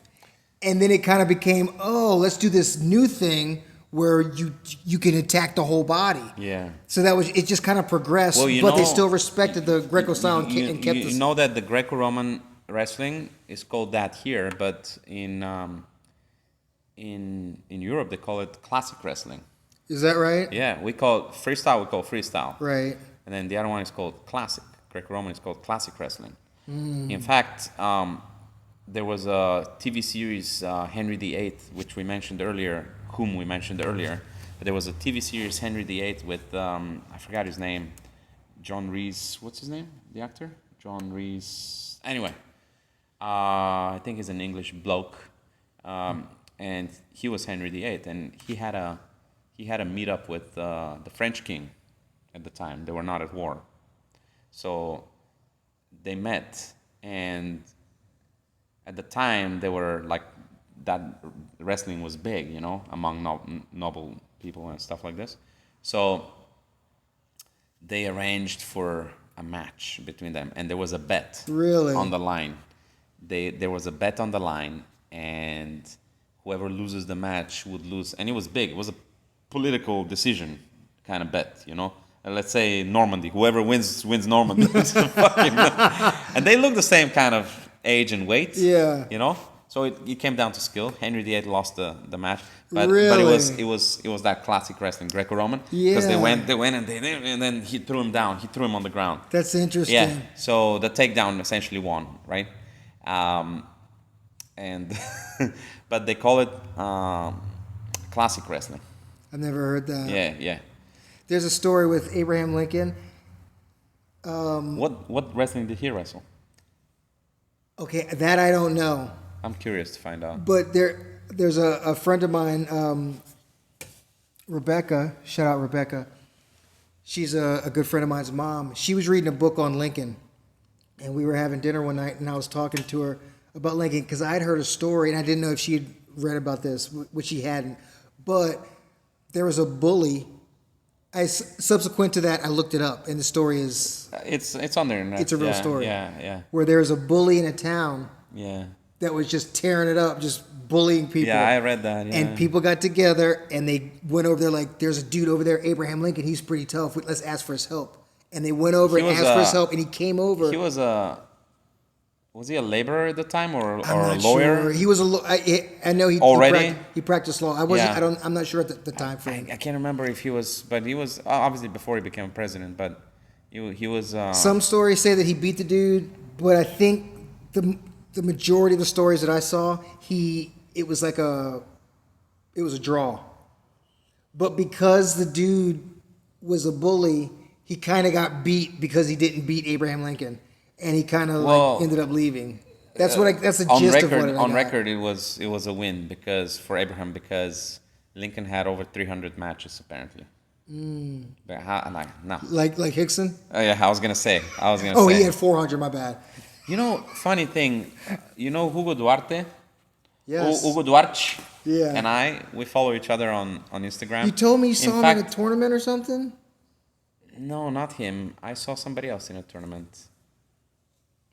I can't remember who I saw in a tournament.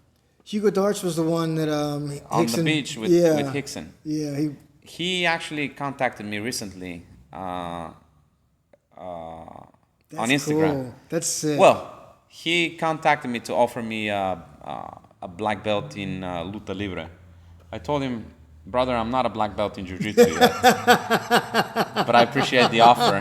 He says, no, it'll look good on your resume and stuff like that. So I'm like, okay, I can see that, but I'm not a black belt in Jiu-Jitsu. That's so funny. You want a black belt in Luta Libre? It is. But I don't, like on Instagram, I don't really have anything in the gi. I mean, I do, but I don't. It's somewhere back in my timeline. Well, they don't do gi? No, but he can't tell what belt I am based on my videos, probably, right? Okay. So I don't wear rash guards like color-coded, right? I wear black rash guards. Maybe that's what gave him the impression. Right. Anyway, so he says, "Oh, okay, yes, I like your videos very much." Blah blah blah. So he was super polite, I actually it was like a back and forth for a few minutes, but that's super cool. Yes. That's jiu-jitsu history. Yeah, I know, right? So I mean, I should hit him up at some point and just ask him about Hickson. I know there is no love lost between them, but I also know that he just did a seminar with Renzo Gracie together, I think. Oh, really? Yeah, I believe, or they're doing one somewhere. I don't know, but they're doing a seminar, and I should ask him about Hickson's record, what he thinks about that. I mean, I'm sure he's not gonna badmouth anybody. These guys are. He probably will. These guys are not like that anymore, man. You grow old. Well, you grow old. I'm not badmouthing Hickson. No, I mean we don't know Hickson. Joking, we don't know. Right? Yeah, but my first jiu-jitsu school, we were underneath Hickson, so Hickson's kind of like. A lot of people have been underneath Hickson. Dude, and Hickson is always in my opinion, is his jiu-jitsu was pure. He was really good. He had the purest expression of jiu-jitsu. Renzo's like my favorite jiu-jitsu personality, but Hickson was like a spiritual thing. What jiu-jitsu is like when they say, you're gonna. What is what is jiu-jitsu? You say, okay, well, you stand up against somebody, you square up with them, they throw a punch. You block. No, you don't block the punch, but whatever. You shoot on them. Right. You're not a wrestler. You just shoot on them. Right. You take them down. As you take them down, you mount them. You try to choke them. They turn away. You choke them out. You take them back. You choke them out. Or maybe an armbar or something. But pretty much that's it. Very simple. Like forward looking. That's if you ask me what are the points. I'm sure there's so much more going on. How do you score jiu-jitsu? You watch Hickson's MMA fights, and you can score jiu-jitsu. Hodge's jiu-jitsu is very similar. Very similar, in yes. that it's super simple. Very similar. It's almost like it's following In fact, Hodge played a you lot can't more stop guard. it. Played a lot more guard because of his body type. Yeah, he's And, longer. Yeah, and I don't think Hodge would want to play guard in MMA either. But Well, I don't but think I'm he just, did when he did fight. Well, you have to, you have to. But it's, Well, I don't know about the outcome either. Oh yeah, that's the thing. I've watched some of his I've matches. watched some of his fights. Yeah, I watched some of his fights. Hodge was pretty good for a pure jiu-jitsu guy. He had pretty good striking. No, strike force. No, he was in UFC. He did a couple of fights in UFC. But Buchecha is in one. Buchecha is in one. Okay. Buchecha is in one, and Buchecha, He just fought like Reg or something. not just. That was like a year ago. Almost. I say just. I just saw. He lost to Reg, and I don't know, man. Reg, his body's crazy. He's got to be juicing. He's skilled too. Guy is skilled. Really? Well, he's one of those. He's a Nigerian wrestler. Yeah. That Nigerian wrestling, whatever they call it. He's so heavily muscled, bro. He's heavily muscled, and when you watch him against he Buchecha, can he has some move. good technique. Yeah, he He can move. He could. Buchecha would. I think Buchecha took him down or something. Guys, if you haven't seen that fight, watch it. It's free on YouTube, I believe. It's on One Championship. Buchecha versus Rug. It's spelled Reugg. 2 words, same word basically, two times. Rug or Rug, whatever you want to call it. Versus Buchecha in one. Really good fight because. Did he get pounded out? It was a decision. I watched just the beginning of it. I didn't want to see Buchecha get beat up. No, he didn't get beat up, man. They both beat each other up. But Rug was like, he would get taken down, but he would get right back up. He would do all the kind of very, like, when you look at him, when you look at their size, it's like an interesting fucking fight for guys of that size. Because Buchecha is very, very technical, very athletic too. And Buchecha's big. He doesn't look it, but he's very, like, athletic. He's very, that's how we won a lot. Blast Dublin fools. Except when he went against Hodger.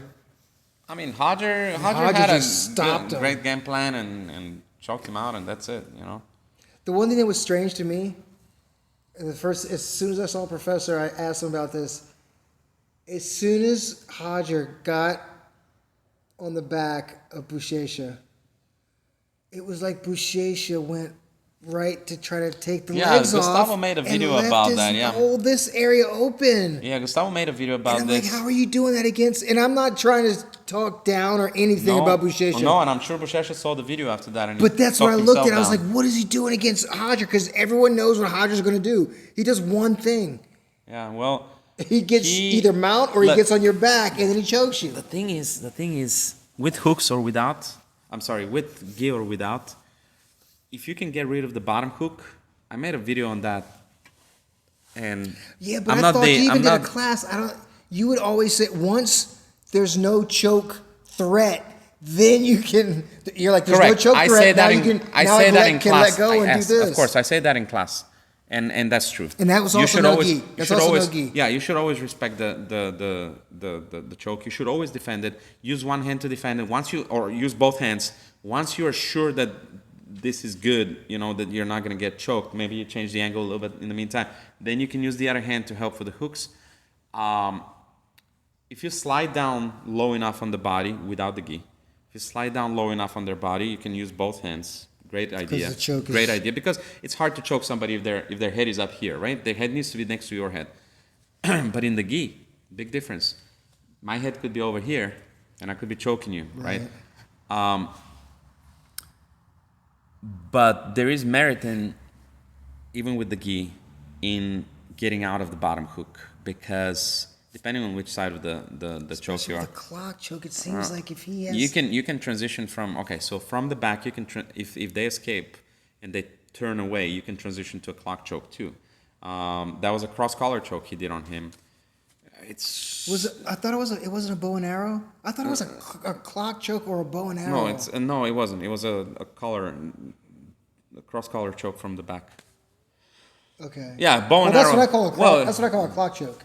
No, clock is when it's the same choke, but it's when you go to when I'm in turtle. When I'm in turtle, and I go over the turtle, because you go in a clock, your legs are like the hands of a clock. Right. But Is that why they call it that? I thought it was I- because it might take some time to. no, it's because of that. It's because of that. Because you travel around their head and your legs go Okay. like this. So clock choke is super powerful. This thing has put out more people than this, and you know the cross collar choke from the mount and Yeah. from the back, they're super powerful, obviously, but people tap to those. You know, Did he have the cross collar? He didn't have the lapel. he did have the lapel. Okay. Yeah, he did have the Okay. lapel. People tap to that, but what people fail to tap to is the clocks and the clock chokes and the loop chokes. Right. Because they hit so fast, and before you know it, you're The done. first time I ever got put to sleep in jiu-jitsu was with a clock choke. Clock or a loop. It was a clock choke. Yeah. I've never loop chokes. I always feel like because I can feel them coming. Well, you can get set up pretty well for a loop choke. You Yeah. know, in as you're passing the guard. Boom, Sure. You know, I usually mean, half guard. I've yeah. tapped. I'll tap. Yeah. But this clock choke, remember I was like, I thought it was called clock, so sometimes it takes a little time. The dude had it, but I felt like I could. Well, you're escaping, but then their Yeah. body's on top, and then even if you tap, your hands are usually underneath you. I just felt like I could Yeah. get out. I was like, dude, it was getting tighter, and I could feel like I could get out. And then the next thing I know, Yeah. Clock chokes are putting people to sleep, definitely.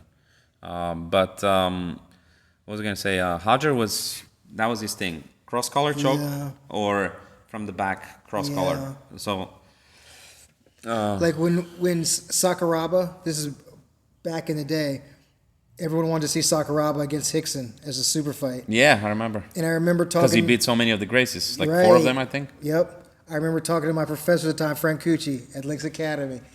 And Frank was like, and this has always stuck with me about one of the things that I thought was so powerful about jiu-jitsu. He was like, because Sakuraba's whole thing was, dude, he was just all over the place. He would just throw submissions on. He was, It was very hard to keep down. He was you like, know? incorporated a lot He of wasn't wrestling. playing the jiu-jitsu game. Right. He didn't play That's the the jiu-jitsu problem. game. He did a lot of wrestling type stuff, and he was just wild. When you watch him now, he's doing a It's lot different. of jiu-jitsu. It's different. He's like It's doing the old different. man jiu-jitsu right now. But Frank was like, Hickson won't allow him to be wild. And that always stuck with me. And I wanted to see that match like everybody else. But Hodger was the same way. I'm not allowing you to be wild. I'm going to use my jiu-jitsu to get on top to stop your movement. And then do the thing. And I theoretically, that's what I try to do. But when he said that about Hickson, it just stuck with me. And then I would really pay attention to what Hickson does and how he makes it look. And that's exactly what he would do. Call me crazy and, with an unpopular opinion, but I'm just tired of this, cult type of, thing, like with Hickson and, the lineage of Hickson and Kron Gracie, I know people that trained with Kron and people who have their black belts from Hickson and from Kron and stuff like this. And I'm like, enough already with that. They've done great things for jiu-jitsu, obviously, but we don't have to bow down to them, or talk them up as if no one else ever done great things in jiu-jitsu. Right. Well, jiu-jitsu has definitely moved since then. This and whole even thing, Kron said it. Kron said something to the effect of, jiu-jitsu's different now. You can't just do these things. And he was like, despite what my grandfather or father thinks, he's like, MMA is different now. And I kind of appreciated him saying that because I'm sure he is given a lot of pressure. But well, if you don't see it, then if Hickson doesn't see that what used to work 20, 30 years ago in MMA is not going to work today. yeah, Today you could be an unspecialized blue belt in jiu-jitsu. yeah. And destroy a black belt in jiu-jitsu, not with jiu-jitsu, with MMA. Well, because MMA has changed so much. What did I say? You hit him once in the head and he goes down He a drops belt. a belt, yeah. Yeah. You can,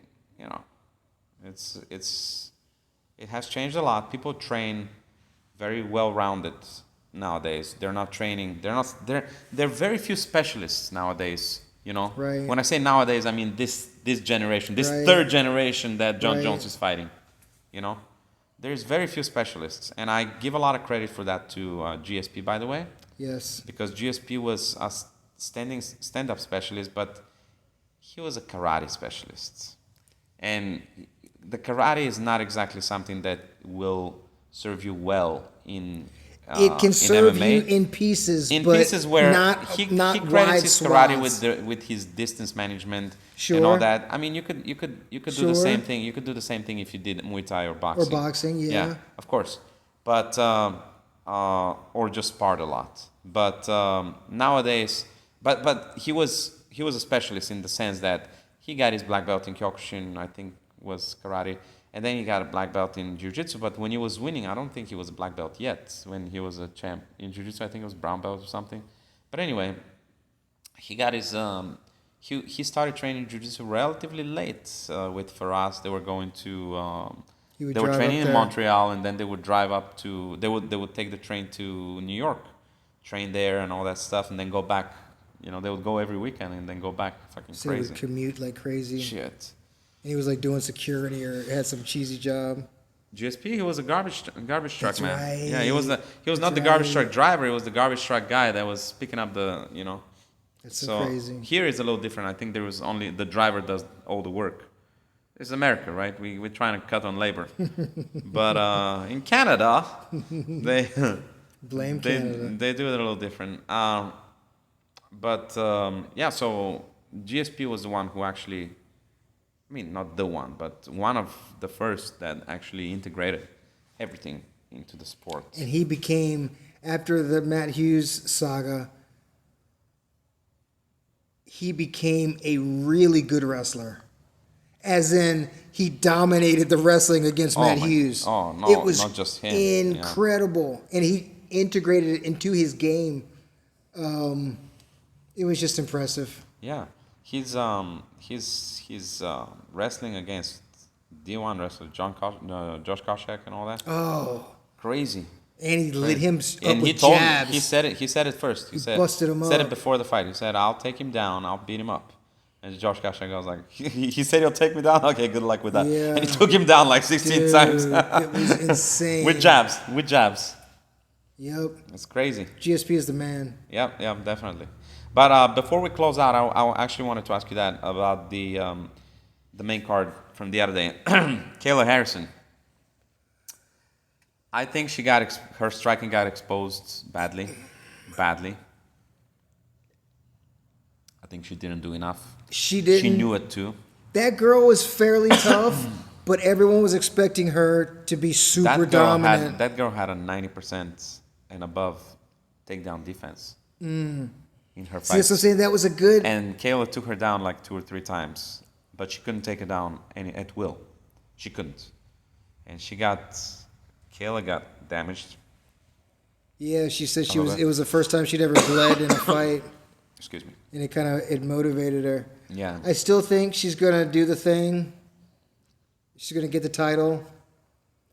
I want to Well, see if Amanda comes back. Did you see after that in the main event, co-main event, Raquel versus Pena.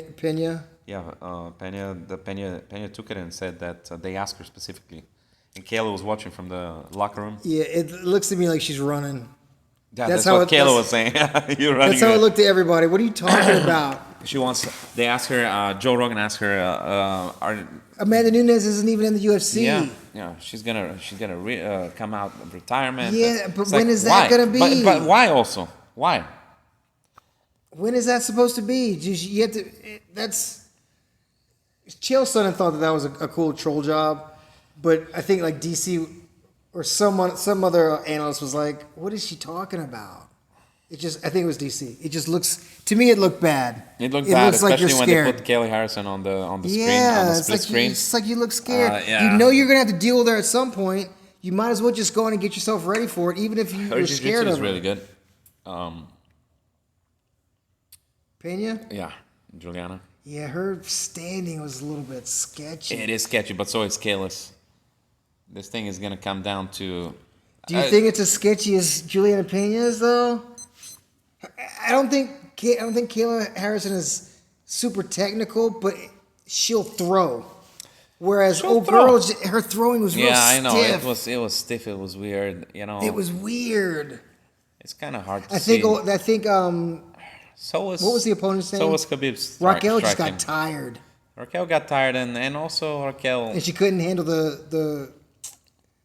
She kept getting taken down. How about those fucking casuals over there in Salt Lake City, bro? Every time they got on the cage or started wrestling, they started booing. How about those casuals in the crowd, dude? How about those casuals, man? Did you see that fight with the ref that was breaking stuff up and the dude got poked in the eye?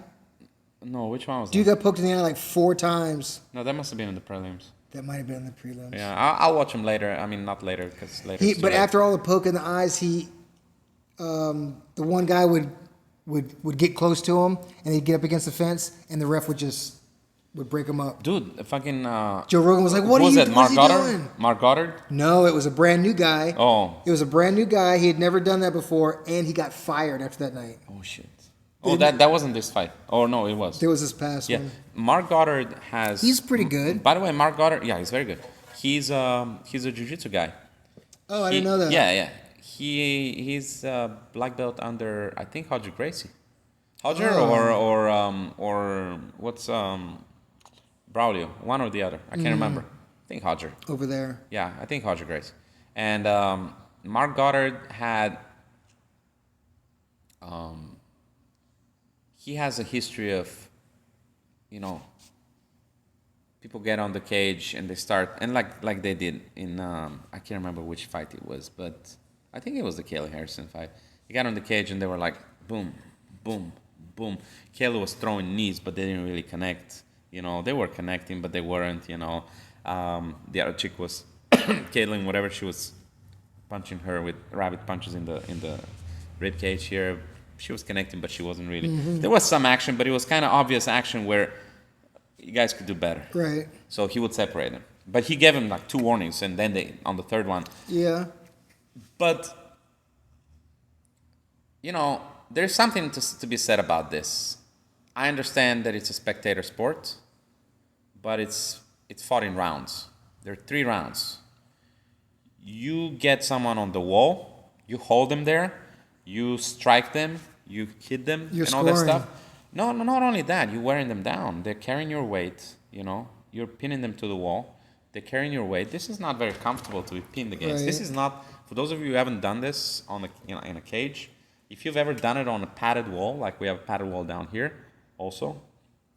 That's fairly comfortable. Oh, it's not bad at all, You're not going to scratch your back. You're not going to, in a bad way, that is. Yeah, everybody likes a back scratch, right? You're not going to, like, fucking, I've had, from the cage, I've had, like, scratch on my head, because there's no hair. So it's like literally scratches the skin, The cage over here is not like the padded wall on the bottom. It's kind of, like, different. So it can really, like, scratch your ankles and shit like this. It's not comfortable. It's not comfortable at all. I never really thought about that. You're pressing me up against it. Oh yeah. Plus, it has so much give. There's a technique here where if you're on the wall and I want to get my body lock behind you, right? You can kind of. And I'm here like this. I can literally just push you into the wall, and when you bounce back, I can get it. That's from the space created. Yeah. So I used to teach that on the wall there, but it makes very little sense because there's no bounce, right? So I would tell students, just make sure you bounce nicely, Right. Bounce yourself nicely to give your partner an opportunity. But this wears you down, bro. You're sitting with your back on the wall. This thing wears you down. And you're doing all the job, you get there. It's not that easy to put somebody on the wall and keep them there, But Is it eye-pleasing? Not at all. What's the limit, though? That's the thing, Because, I think that fools will be up there for 5 minutes. Yeah. And you can't have that. Yeah, true.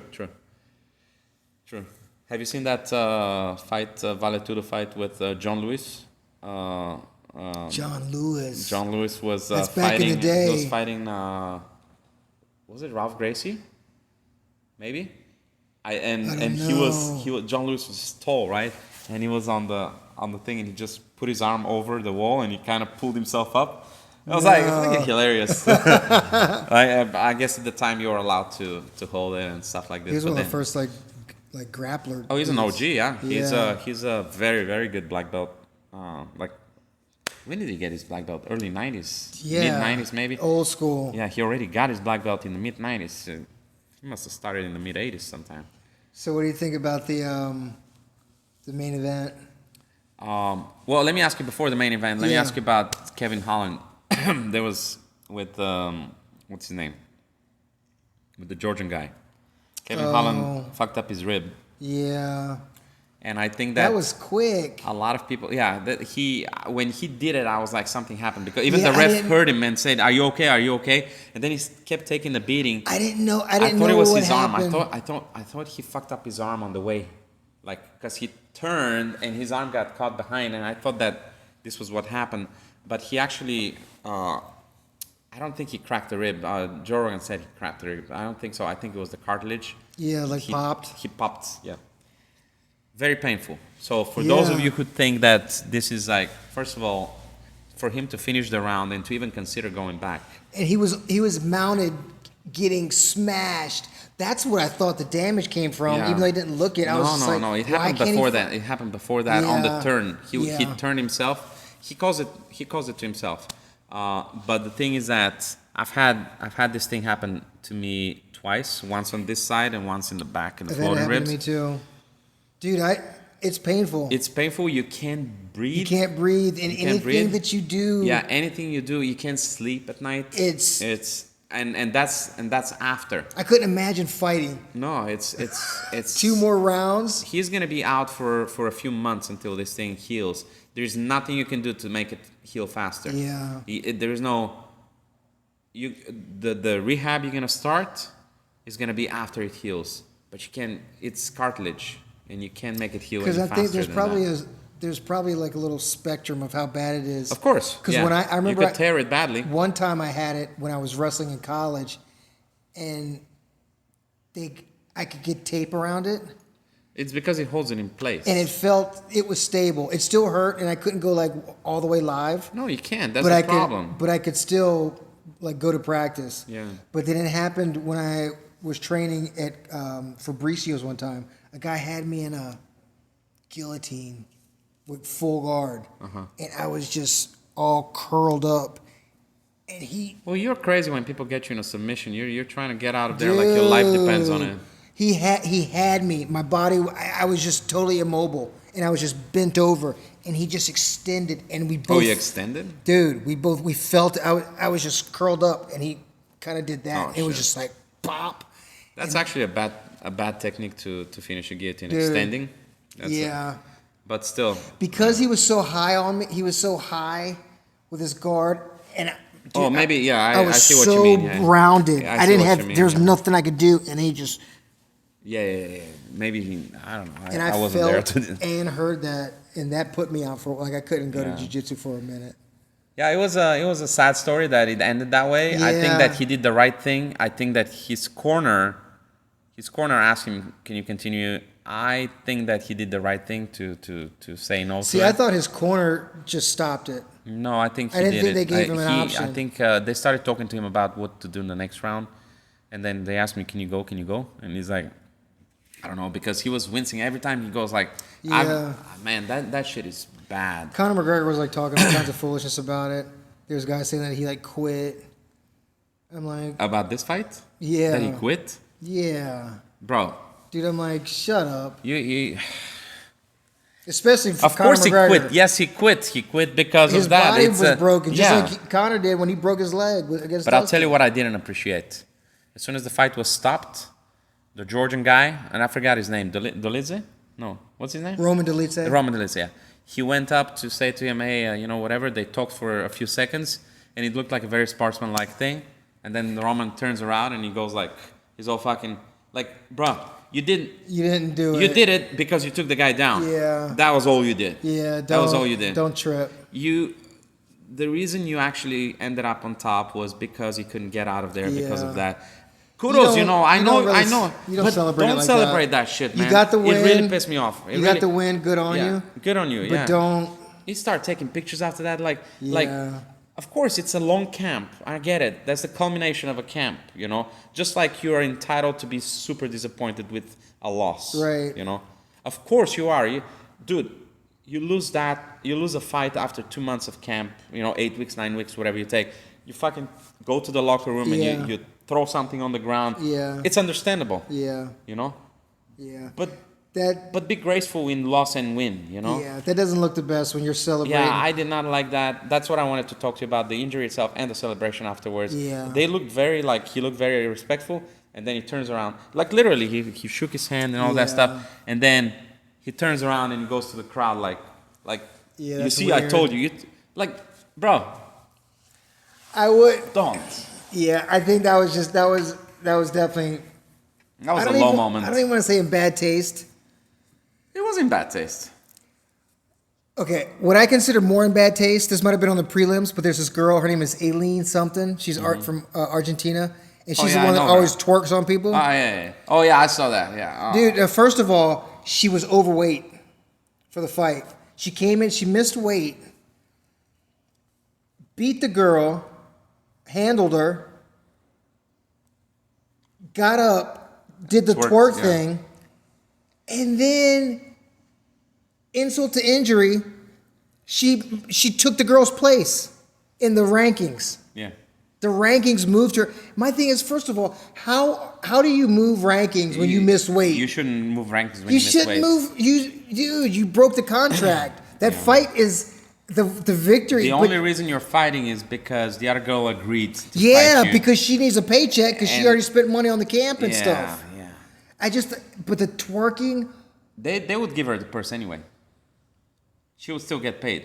She would still get from the other girls if they cancel the fight. Remember what Rich said? Not all the time. Remember what Rich said? I don't think so. All the time that happens, because Stephen Thompson talked about it. There's a fight with Steve recently. When I say recently, within the past year and a half, someone missed weight or dropped out at the very last second, and no one would fight him.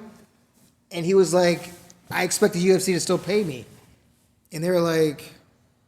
And I don't know if it had to do with he might not have wanted to fight somebody else. Yeah. Oh, I think they offered him to fight somebody else. He didn't want or something. That might have been it. And he was like, "No, I want this guy trained for this guy. This guy made the contract." That's right. I remember. Because maybe this other dude was a grappler or whatever. I think you told me that. Yeah, this is. He doesn't like fighting grapplers, which is like weird. You're an MMA fighter. Look, I get you're a karate guy, but come on. I mean, it's weird those people that I've never heard of a grappler that doesn't like to fight standing guys. Well, the thing is, you might not want to, but that's part of the thing. You've got to do it. Have you ever seen a wrestler or grappler that says, "I would rather fight another grappler than a stand-up guy"? Never. They might not say it, but I'm sure Crone didn't want to be fighting stand-up guys because he has no stand-up. No, Crone doesn't have fucking takedowns. He doesn't have a stand-up. Crone has not incorporated his wrestling with his MMA. He probably has. Does he have wrestling? That's the thing. So he was butt scooting in his last UFC fight. That was disgraceful. It was disgraceful. Yeah, but my point is that. But my point is that you have to. If you're a wrestler, you have takedowns. If you're a jiu-jitsu guy, you will find a way to take the fight to the floor. Right? You need to. You need to, right? So you welcome those strikers that don't want to grapple because you're going to take them down at some point. As long as you don't get knocked out in the. That's the thing. Yeah, you don't get caught, right? That's the thing. But you do get caught every now and then, right? But I'm saying, as a rule, wrestlers will always welcome a striker, so to speak, right?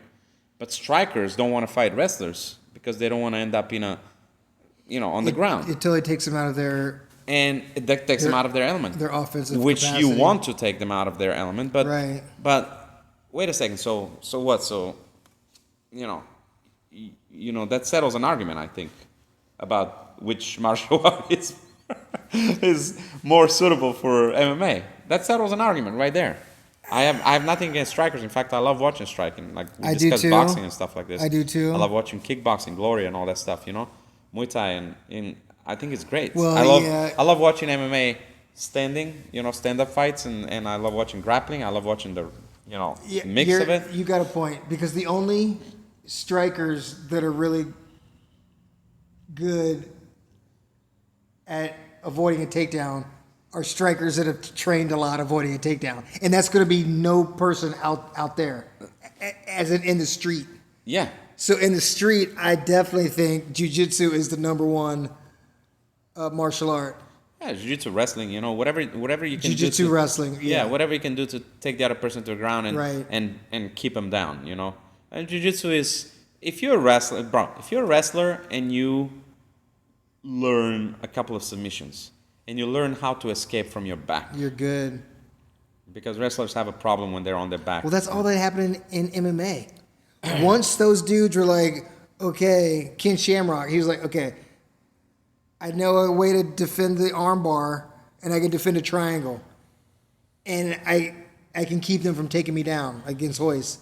That was pretty much the only recipe you needed to kind of survive the initial days of the UFC when jiu-jitsu was like that's the thing. sorcery. Nobody knew what's up. Yeah. And wrestlers. But once that was figured out, wrestlers don't do anything different now.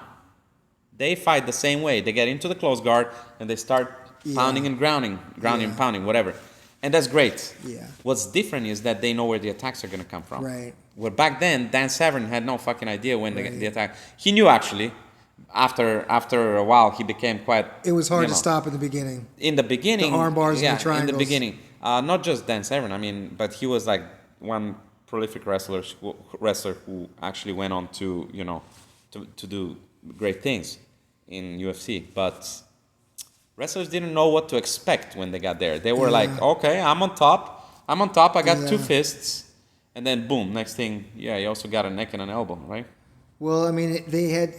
It's not like it's complicated, but Mark Coleman with the OG original ground and pound, it was configured so that you could perform that without having to really worry about getting triangled or getting armbarred. Well, people didn't know back then, but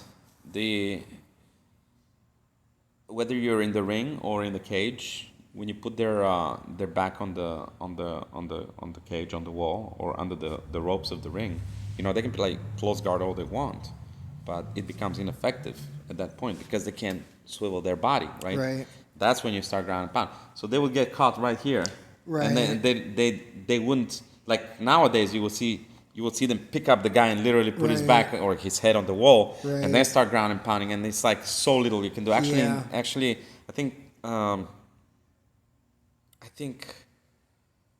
there was it in Kelly Harrison's? No, it was Raquel Pennington got pinned like that on the wall and she couldn't. Right. Was it her? Yeah. Yeah. And she couldn't that do it. Did happen. I watched it with the Spanish commentary and what's his name? David Aguilar? No. What's the name of the UFC guy? The one that organized the EBI with Eddie Bravo. Anyway, he's Master, whatever his name was. Oh, I know you're talking about. Yeah, he's a commentator, and he was saying, no, she shouldn't be playing close guard. Master Vic? Victor Davila. You should open your guard and just look to get out of there, not close your guard. You can't do anything in a close guard there, but, and I'm sure that she's a champion. She knows that. Yeah. But it's like, you get stuck. But if you look at Hickson against Zulu, the guard was... I mean, it was, but Zulu didn't know what's up either. Right, that's my point. And Zulu was a brawler, man. He was a brawler. Yeah. He wasn't ground and pounding. No, he was. It's not like that technology didn't exist. I'm sure he would want to do that, but Hickson could keep him from maintaining his posture. Yeah. And that was one thing that I remember that was prominent about that fight. And then the last fight, Pereira and that Roundtree. was a fight. That was a fight. Roundtree, that fight pretty much saved the card. It made the card way better. Yeah, I did enjoy Jose Aldo. You saw the Jose Aldo fight, by the way? I Speaking of being a black belt and I heard in jiu-jitsu about it. And not wanting to do grappling. Yeah, I heard about it. There's a prime example. I heard there's a lot of stall or a lot defense. Of the last round. There's the Mario Batista was pushing him up against the wall. He did. The way that they made it sound, he was doing it just to win. They got separated, and as soon as they got He would separated, do it he again. shot again. Yeah. Yeah. And he was doing it just. He was getting lit up. He was getting lit up. He did Who do very you think well won in that fight? Because I heard a lot of people. I a lot think of people, Jose Aldo wanted. See, a lot of that's what I'm hearing too. Mainly, I'm hearing that Jose Aldo won that fight, but the other guy gamed it. I think he did. The other guy gamed it, but I think Jose Aldo won it based on the That's striking sad. I wish damage. he would've Striking won it. damage. He never got taken down. He did what he wanted to do. Really, he got pushed to the wall, but I mean, he didn't sustain any damage from that. Damn, and dude. He's gonna be around for I think a while still. I mean, yeah. But there's a prime example of someone who is a great striker and great striker for UFC. I'm not talking about, he's probably not going to be good at pure boxing, but he doesn't have to be. But he's a great striker in the UFC, in MMA. Never uses jiu-jitsu. Never uses jiu-jitsu. You've never seen it. No, because he's so good at wrestling takedown defense. I don't know what his percentage is of stuffing takedowns, but he's got to be around 80. Well, he obviously has always been super duper in love with the stand-up. Yeah. So, and I guess there's dudes like that. He's super high level jiu-jitsu, man. I mean, super high. He's a black belt in jiu-jitsu. I don't know how super high he is, but he probably hasn't had a gi on in 20 years. maybe. He probably hasn't had a grappling session in 20 years. Yeah. Why would he? Because we love it, man. That's why, Look at DJ. Now he's doing gi. Well, because he can focus his life on it, which I think is dope. Yeah, that's true. He says he likes it. I don't know. I don't. But about the main event, the main fight, man, it was crazy to me how exciting. well Roundtree was doing. But I gotta tell you, man, He's so muscular. I've never seen anyone with less emotion than Alex Pereira. Yeah. Guy is getting hit, and first of all, he was like in a flow state, it seemed. And he's like, he knows exactly what he's gonna do. And people talk about him wrestling and stuff, like he never fought a wrestler and all that stuff. I'm kind of worried about that. Well, I don't know. Because he gets all these guys had going, the same problem I'm not going to try to wrestle him. I'm going to try to do what he's really good at because that's all I know. And I'm like, okay, I guess. Yeah. But why would you take that fool down? Right? But you don't think that... Why would you... I don't understand You don't think that he hires like great guys in camp to actually... Dude, probably train? He has Glover, probably, but still, you got to test him. Especially when he's so good at stand-up. Let's see if Ankalaev does now fight him, but we'll see what happens. But I think that he's gonna do pretty well in that department. He's got a very big body. He's got a very big body, very tall and athletic. His kicks are not kicks that you can take him down from if he does his homework. They're not. The head kicks are a little bit But he stands so straight up. He stands straight up, but he's got a very fast reaction. One other thing. Was he gonna sprawl? One other thing. He stands straight up. He's so big too. He stands straight up, but he doesn't stand straight up in Muay Thai where his arms are up, his hands are up. Right, he stays they're here. down. They're down. He can stop takedowns. He can remember. Connor and we'll see against Habib. someone who can shoot a takedown. Yeah. And especially get somebody that can set it up. Connor and Habib. Maybe. When Habib was fighting with Connor was fighting with his lead hand down, and he was defending. Yeah, he was because Khabib hit him with the right, faking a takedown, and then he started thinking about that right, So, but Khabib set it up. He didn't just go for a takedown. So let's see what happens. I still think that I can't write Alex off, man. Not against a wrestler even. Okay, now it's going to depend. It's depending on who it is. I'm not saying that a wrestler is going to beat him. I'm just saying that's part of the recipe, is to wrestle him, because he's really good at his stand-up. It's like if you want to beat, unless you're his kryptonite, if you want to beat Israel, try to take him down, and he learned Blachowicz did that. Yeah. He took him down, right? Yeah, and kept him down, and he won the fight. And plus, he was, he had some weight on him. But again, you got to attack these dudes where they're not super pro. That's what happened with Ronda against Holly Holm. Yeah, Ronda was the opposite. I'm so good and I want to show everybody that I can beat her, this multiple-time world champion boxer, Crazy. kickboxer, and I'm a grappler. I'm gonna beat her standing up. Stay in your lane. You know what I'm saying? It's like. But I'm just stick gonna to what show you the know. world, and I'm like, why would you even do that?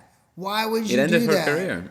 It ended her career. She retired herself. I don't think she was unhappy to retire anyway, but it could I have ended definitely in think a. she was. It could have ended in a different way. I think she you was know? definitely forced to because she was so exposed. Yeah. She was so exposed.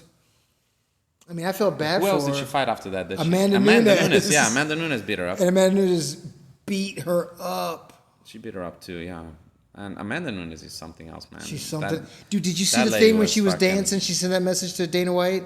I didn't put the Did sound you see on. how her waist is like this big? Yeah, she's. Dude, she's in such shape. They showed it to, they asked Dana White about it at a press conference. He was like, "She looks good, doesn't she? She looks good. She looks like she hasn't stopped training at all. Yeah. She's gonna come back and she's gonna wreck shop." And I originally thought that Dana was gonna be mad at her because one of the things that Dana White does not like is when the champion leaves. Yeah. Like BJ Penn had the title and left. GSP had a title and left. He does not like that.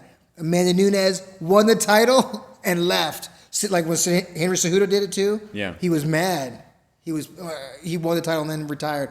He doesn't like that. So I thought that when they asked him about it, he was going to be like, you know what? She's in the UFC, you know. But he wasn't. He smiled and he was like, "She looks good, doesn't she?" Yeah, So but I Amanda definitely think she's gonna. Amanda won in 2 divisions. That's I mean, that's different because she did defend her title in the other one. She was a 2-division champion. Right, but correct. after she won her last title. Yeah. But she did defend before then. She did. She already had done her service, you know. She had. Yeah, that's what I'm saying. It's a different story when you win it the first time and then you go like Henry Cejudo, you know. You're like you win it and then you call yourself triple C and then you leave. And GSP. But GSP is also a 2-division. Well, yeah, but at the time he wasn't. I think that incident in particular made Dana mad. You're talking about when he came back and won it and then left? And left. Yeah. I mean, but Yeah. GSP already had won. What the fuck? I'm not talking bad about GSP. GSP, that was made. Plus, that he had made the him stomach the GOAT. problems That already. made him the GOAT, right? That made him the GOAT to me. When he came back and won that title, at that point, I'm like, okay, now he's 100% the greatest of all time. That's why a lot of people have problem with Khabib naming him the GOAT because You can't name Khabib the GOAT. he has only Spiritually, I love him, but he needed to fight more. Let's see what Islam does, because Islam has a chance to become. I don't know if I told you, but they're trying to get like 16-0 Yeah. between the three of them. Or 100, no. Umar, 100. is it? Something like that, yeah. Something like that. Dude, they got to fight a whole bunch to They get do. 100. I don't know. Maybe I'm wrong. Well, I guess if Khabib is at 28 or 29, Yeah. that's 30. Yeah. So if they all get 30, that's 90. So yeah, you're probably right. Yeah. But I mean, That's gonna be so that's hard. kind of weird too. But still, That'd be so hard. Yeah. Like that's But not gonna happen. that's like That's not gonna happen. a decade and a half of fighting. Yeah. Yeah. But I think that Islam has a chance. I'm excited to see Topuria against Max Holloway. Me too. I think this is going to be an interesting fight, and I think that Topuria's Topuria is going to win. Yeah, me too. I think Topuria is a master at his crafts. Max. I want to see Max win. My heart says Max, but my brain's saying Ilya. I don't know, man. I've never been. Did you see they had a little interview today? No, I didn't. Like there was a dude asking both of them questions. Dude, Ilya made Max look kind of stupid. I've watched some interviews. Max didn't have anything for him, and Ilya had a BMF belt. Was Ilya speaking in English? Yeah. Yeah. He definitely won the exchange. Oh, really? Yeah, and it made it look. It's like a debate. It made it look like he was kind of in Max's head, which I don't necessarily believe, but Max just looked weaker. Mm-hmm.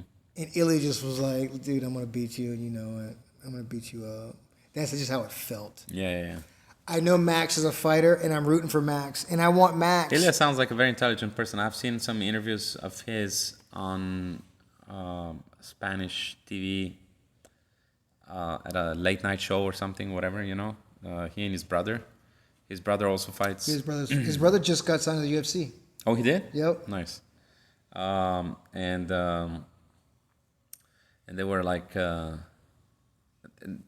had some very nice, you know, interviews there that I quite enjoyed watching. I'm just not a big fan for no big reason. I think he's fine. His fighting is really good.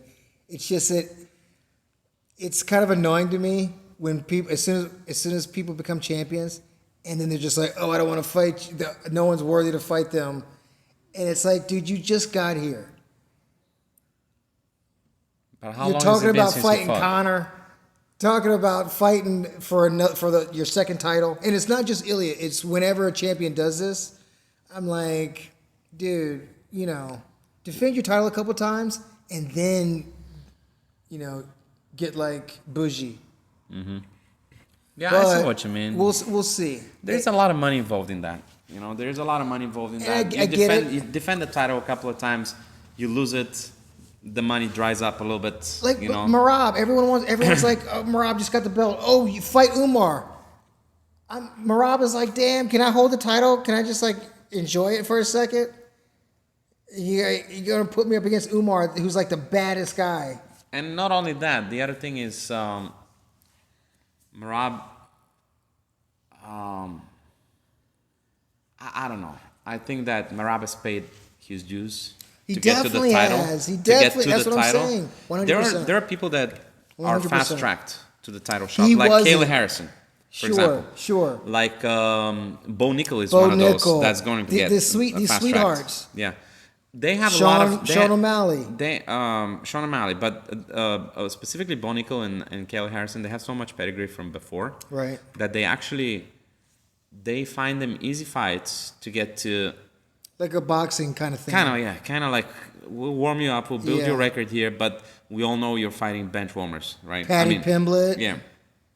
So what we want is get you a little bit of a record so that you can go and boom, win it, you know? And kind of get up your confidence. And Yeah, get of you course, working of with course. Get the of course. crowd liking nothing you. wrong with that. Nothing wrong with No, that. But that's called no. fast track into the Yeah. So That didn't happen to Merab. No, he fought. He beat people. He got beat. Yeah, he got beat. He beat people, and he earned it. And like to blame him for not wanting to fight right away or something like this. Same with Topuria. Topuria beat some people, you know. Topuria beat some people. I mean, he beat fucking Alex Volkanovski. He beat Alex Volkanovski. Yeah. Come on, the greatest supposedly, right? Yeah. And the pound per pound number one. Which I think he came back a little bit too soon, but still he beat him. Yeah, but he beat beat him. He beat Alex Volkanovski, and I think that he could beat him again.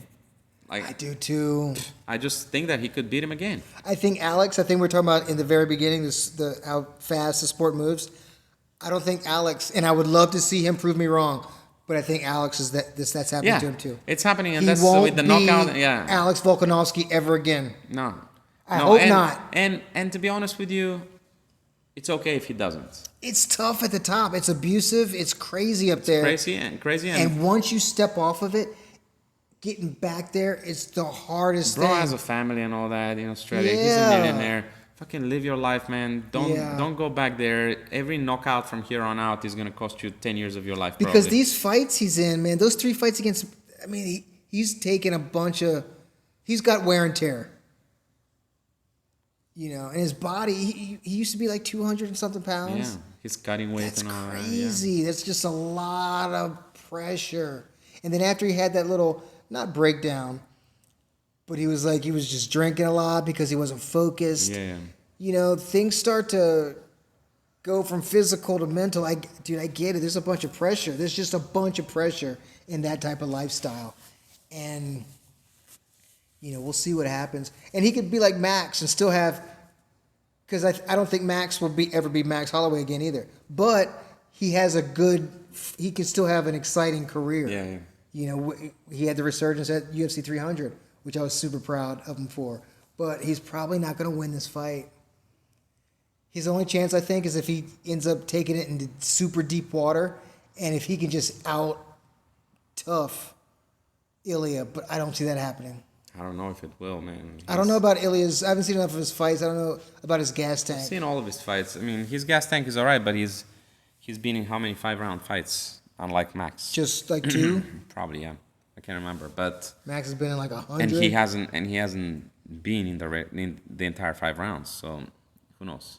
But Ilya is like he's great that he can conserve his energy too. And He's like Alex Pereira. He's so good at his craft that he's actually, it's like in Jiu-Jitsu. The better you get, the less energy you expend. Sure. And unless it's some big guy on top of you and shit like this, but that's a different story, right? We're talking about normal circumstances. You can go like for an hour against people your own weight, and you're gonna be okay. Yeah. But it's the same thing with boxing for MMA or whatever. Like the better you are, the more you're gonna pace yourself. Like Alex Pereira took some shots in the beginning of the fight. Yep. But he paced himself. Yes. And when he started landing, he picked him apart. Literally, he That was like third Peyton round. Manning. He was like Peyton Manning in this. Bro, he picked him apart. it was He knew exactly what's amazing. coming, exactly what's gonna happen. It was like you could just see him pushing on the gas pedal. Yep. Starting that third round, he started kicking more. Kicking more and all And that he just stuff. started being more aggressive. And it was something special to see. It was pretty amazing. I wonder And if that the kick altitude to the head that he ate. Did you see that at the very end of the round? Dude, yes. How did he survive that shit? I thought maybe So he didn't impressive. connect. I thought maybe he didn't Yeah. connect. I It saw fucking this connected in slow motion. In They slow showed motion. it. I was like, Dude. this thing connected. How did he not get knocked Dude. out? I've seen people get knocked out with lesser kicks than that. Yep. I can't explain it. Maybe Maybe he rolled with it because somehow. it wasn't I don't know. I bet you if it was more of a surprise, it would have damaged him more.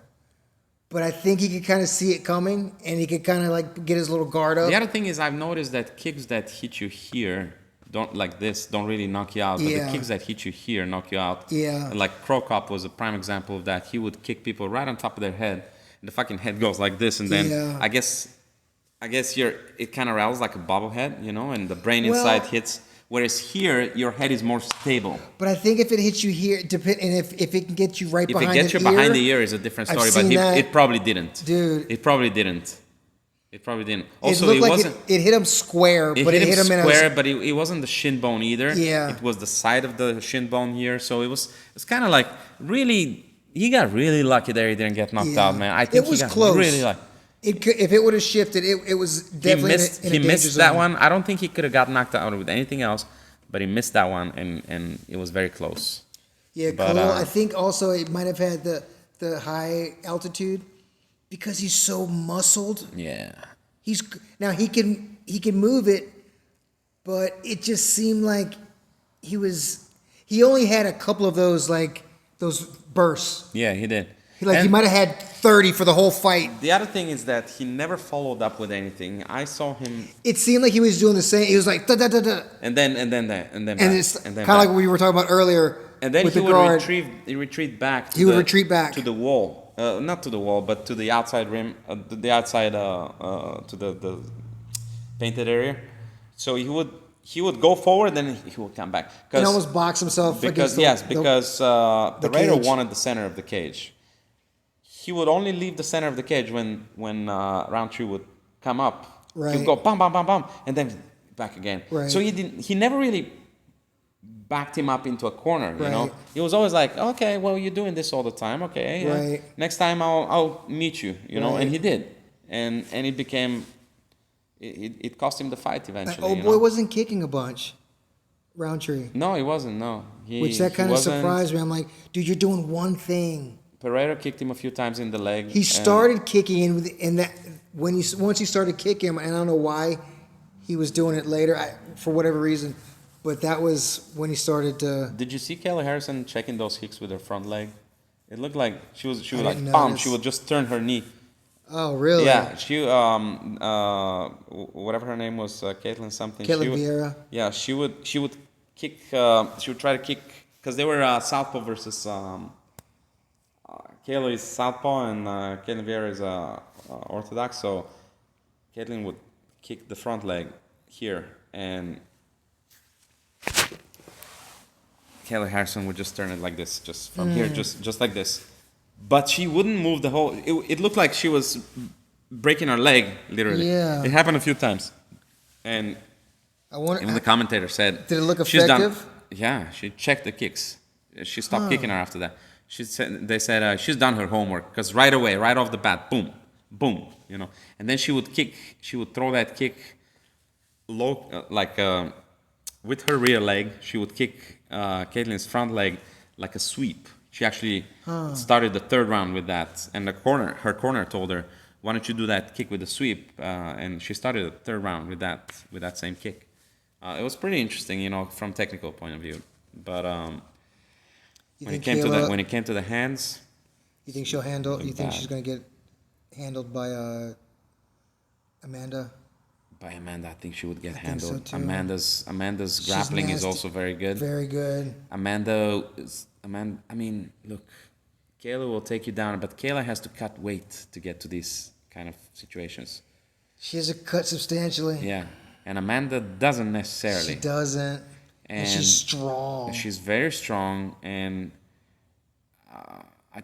I don't know. I think Amanda It's was gonna be a sparring good- with guys to. Amanda's a monster. Yeah.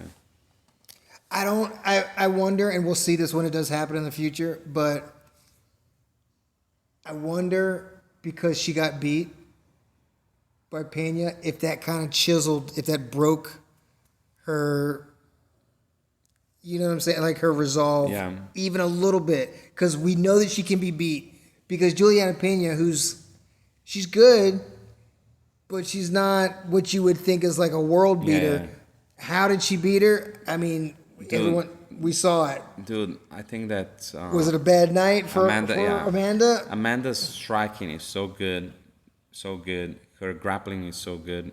I still think she's the GOAT of the women's. I think so, too. MMA. I used to be big on Joanna, but I think Joanna was The sport passed her Passed her, with yes. with Wheelie. yes. The sport passed See, her. I liked Valentina Not only Shevchenko. Whaley, man. Rose Namajunas. Yeah. Rose would lose to everybody but her. Yeah, Rose beat her like 2 or 3 times, and she fucking lost to everybody else in the meantime. twice. Yeah. She was determined to beat Joanna, and that was it. She trained I her fell whole in love life with for Rose after that. I know, it was crazy.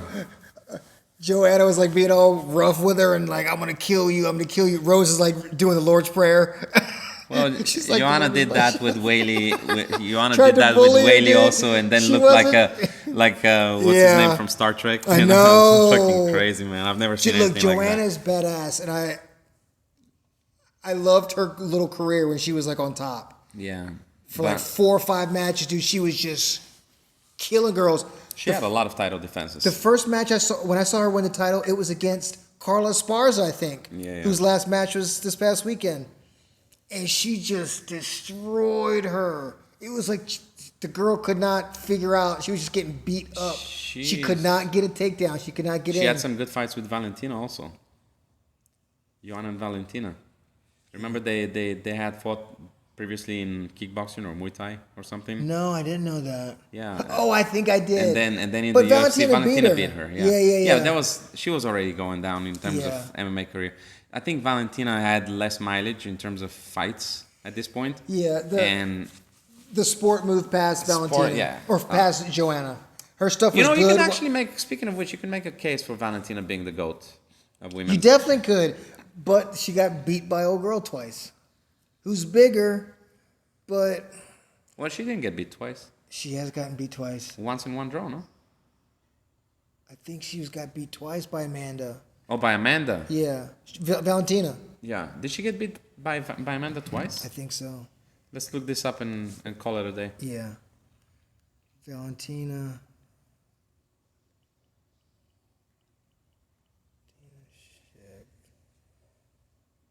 Record.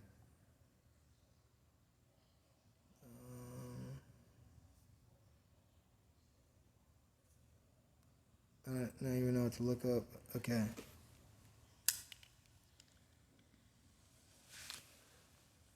Okay. Win. Let's just look for the losses. Lost Amanda Nunes. And then, oh shit. You go back Yeah, and then lost Amanda Nunes. twice. Oh wow. it's kind of like when you got two really good shit. people and the one's bigger. It's tough.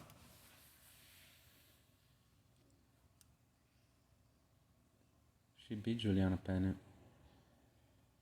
She beat Holly Holm. Valentina, yeah, she Joanna. beat everybody. Her jiu-jitsu is okay, but it's Kristen nothing that Raj. it's not as powerful Yeah, as look, lost in a draw. Oh no, but you were talking about Amanda. I was Yeah. talking about Alexa Grasso. Oh. Lost in a draw, yeah. Yeah, I mean, look at that 8-1 takedowns, crazy shit. Yeah. And she took her down in the other ones, 4 and 4-1, 4 and 4-1. Submission. Oh, that is that the girl that she just Submission attempts, yeah. Alexa Grasso, the last fight. yeah. Strikes, she got outstruck by Alexa in the second fight, in the draw. But I guess Oh, the so they takedowns- fought three times. thrice. Yeah. Yeah, yeah, That, yeah, that yeah, was yeah. that was the Yeah. basically the rubber. Oh, Because dude, when they drew- she lost, she drew, and then I thought she won when they drew. who? Valentina. Yes. Yeah, well, Mexicans say that Alexa won, so it depends on who you listen to. Anyway, with that being said, we'll see you guys next time. That's it. I'm not gonna make a meal out of this. We might have It's too we're gonna have a guest. Oh, we're gonna have a guest next time, but I don't know who yet. So we don't we'll know. figure it out. Yeah, we'll figure it out. We'll see who's free and who isn't, and Tell your friends to watch. free of charge. Smash that smash that subscribe. Smash that subscribe. Smash her well. Smash her well. Pause. All right. See you later. Later.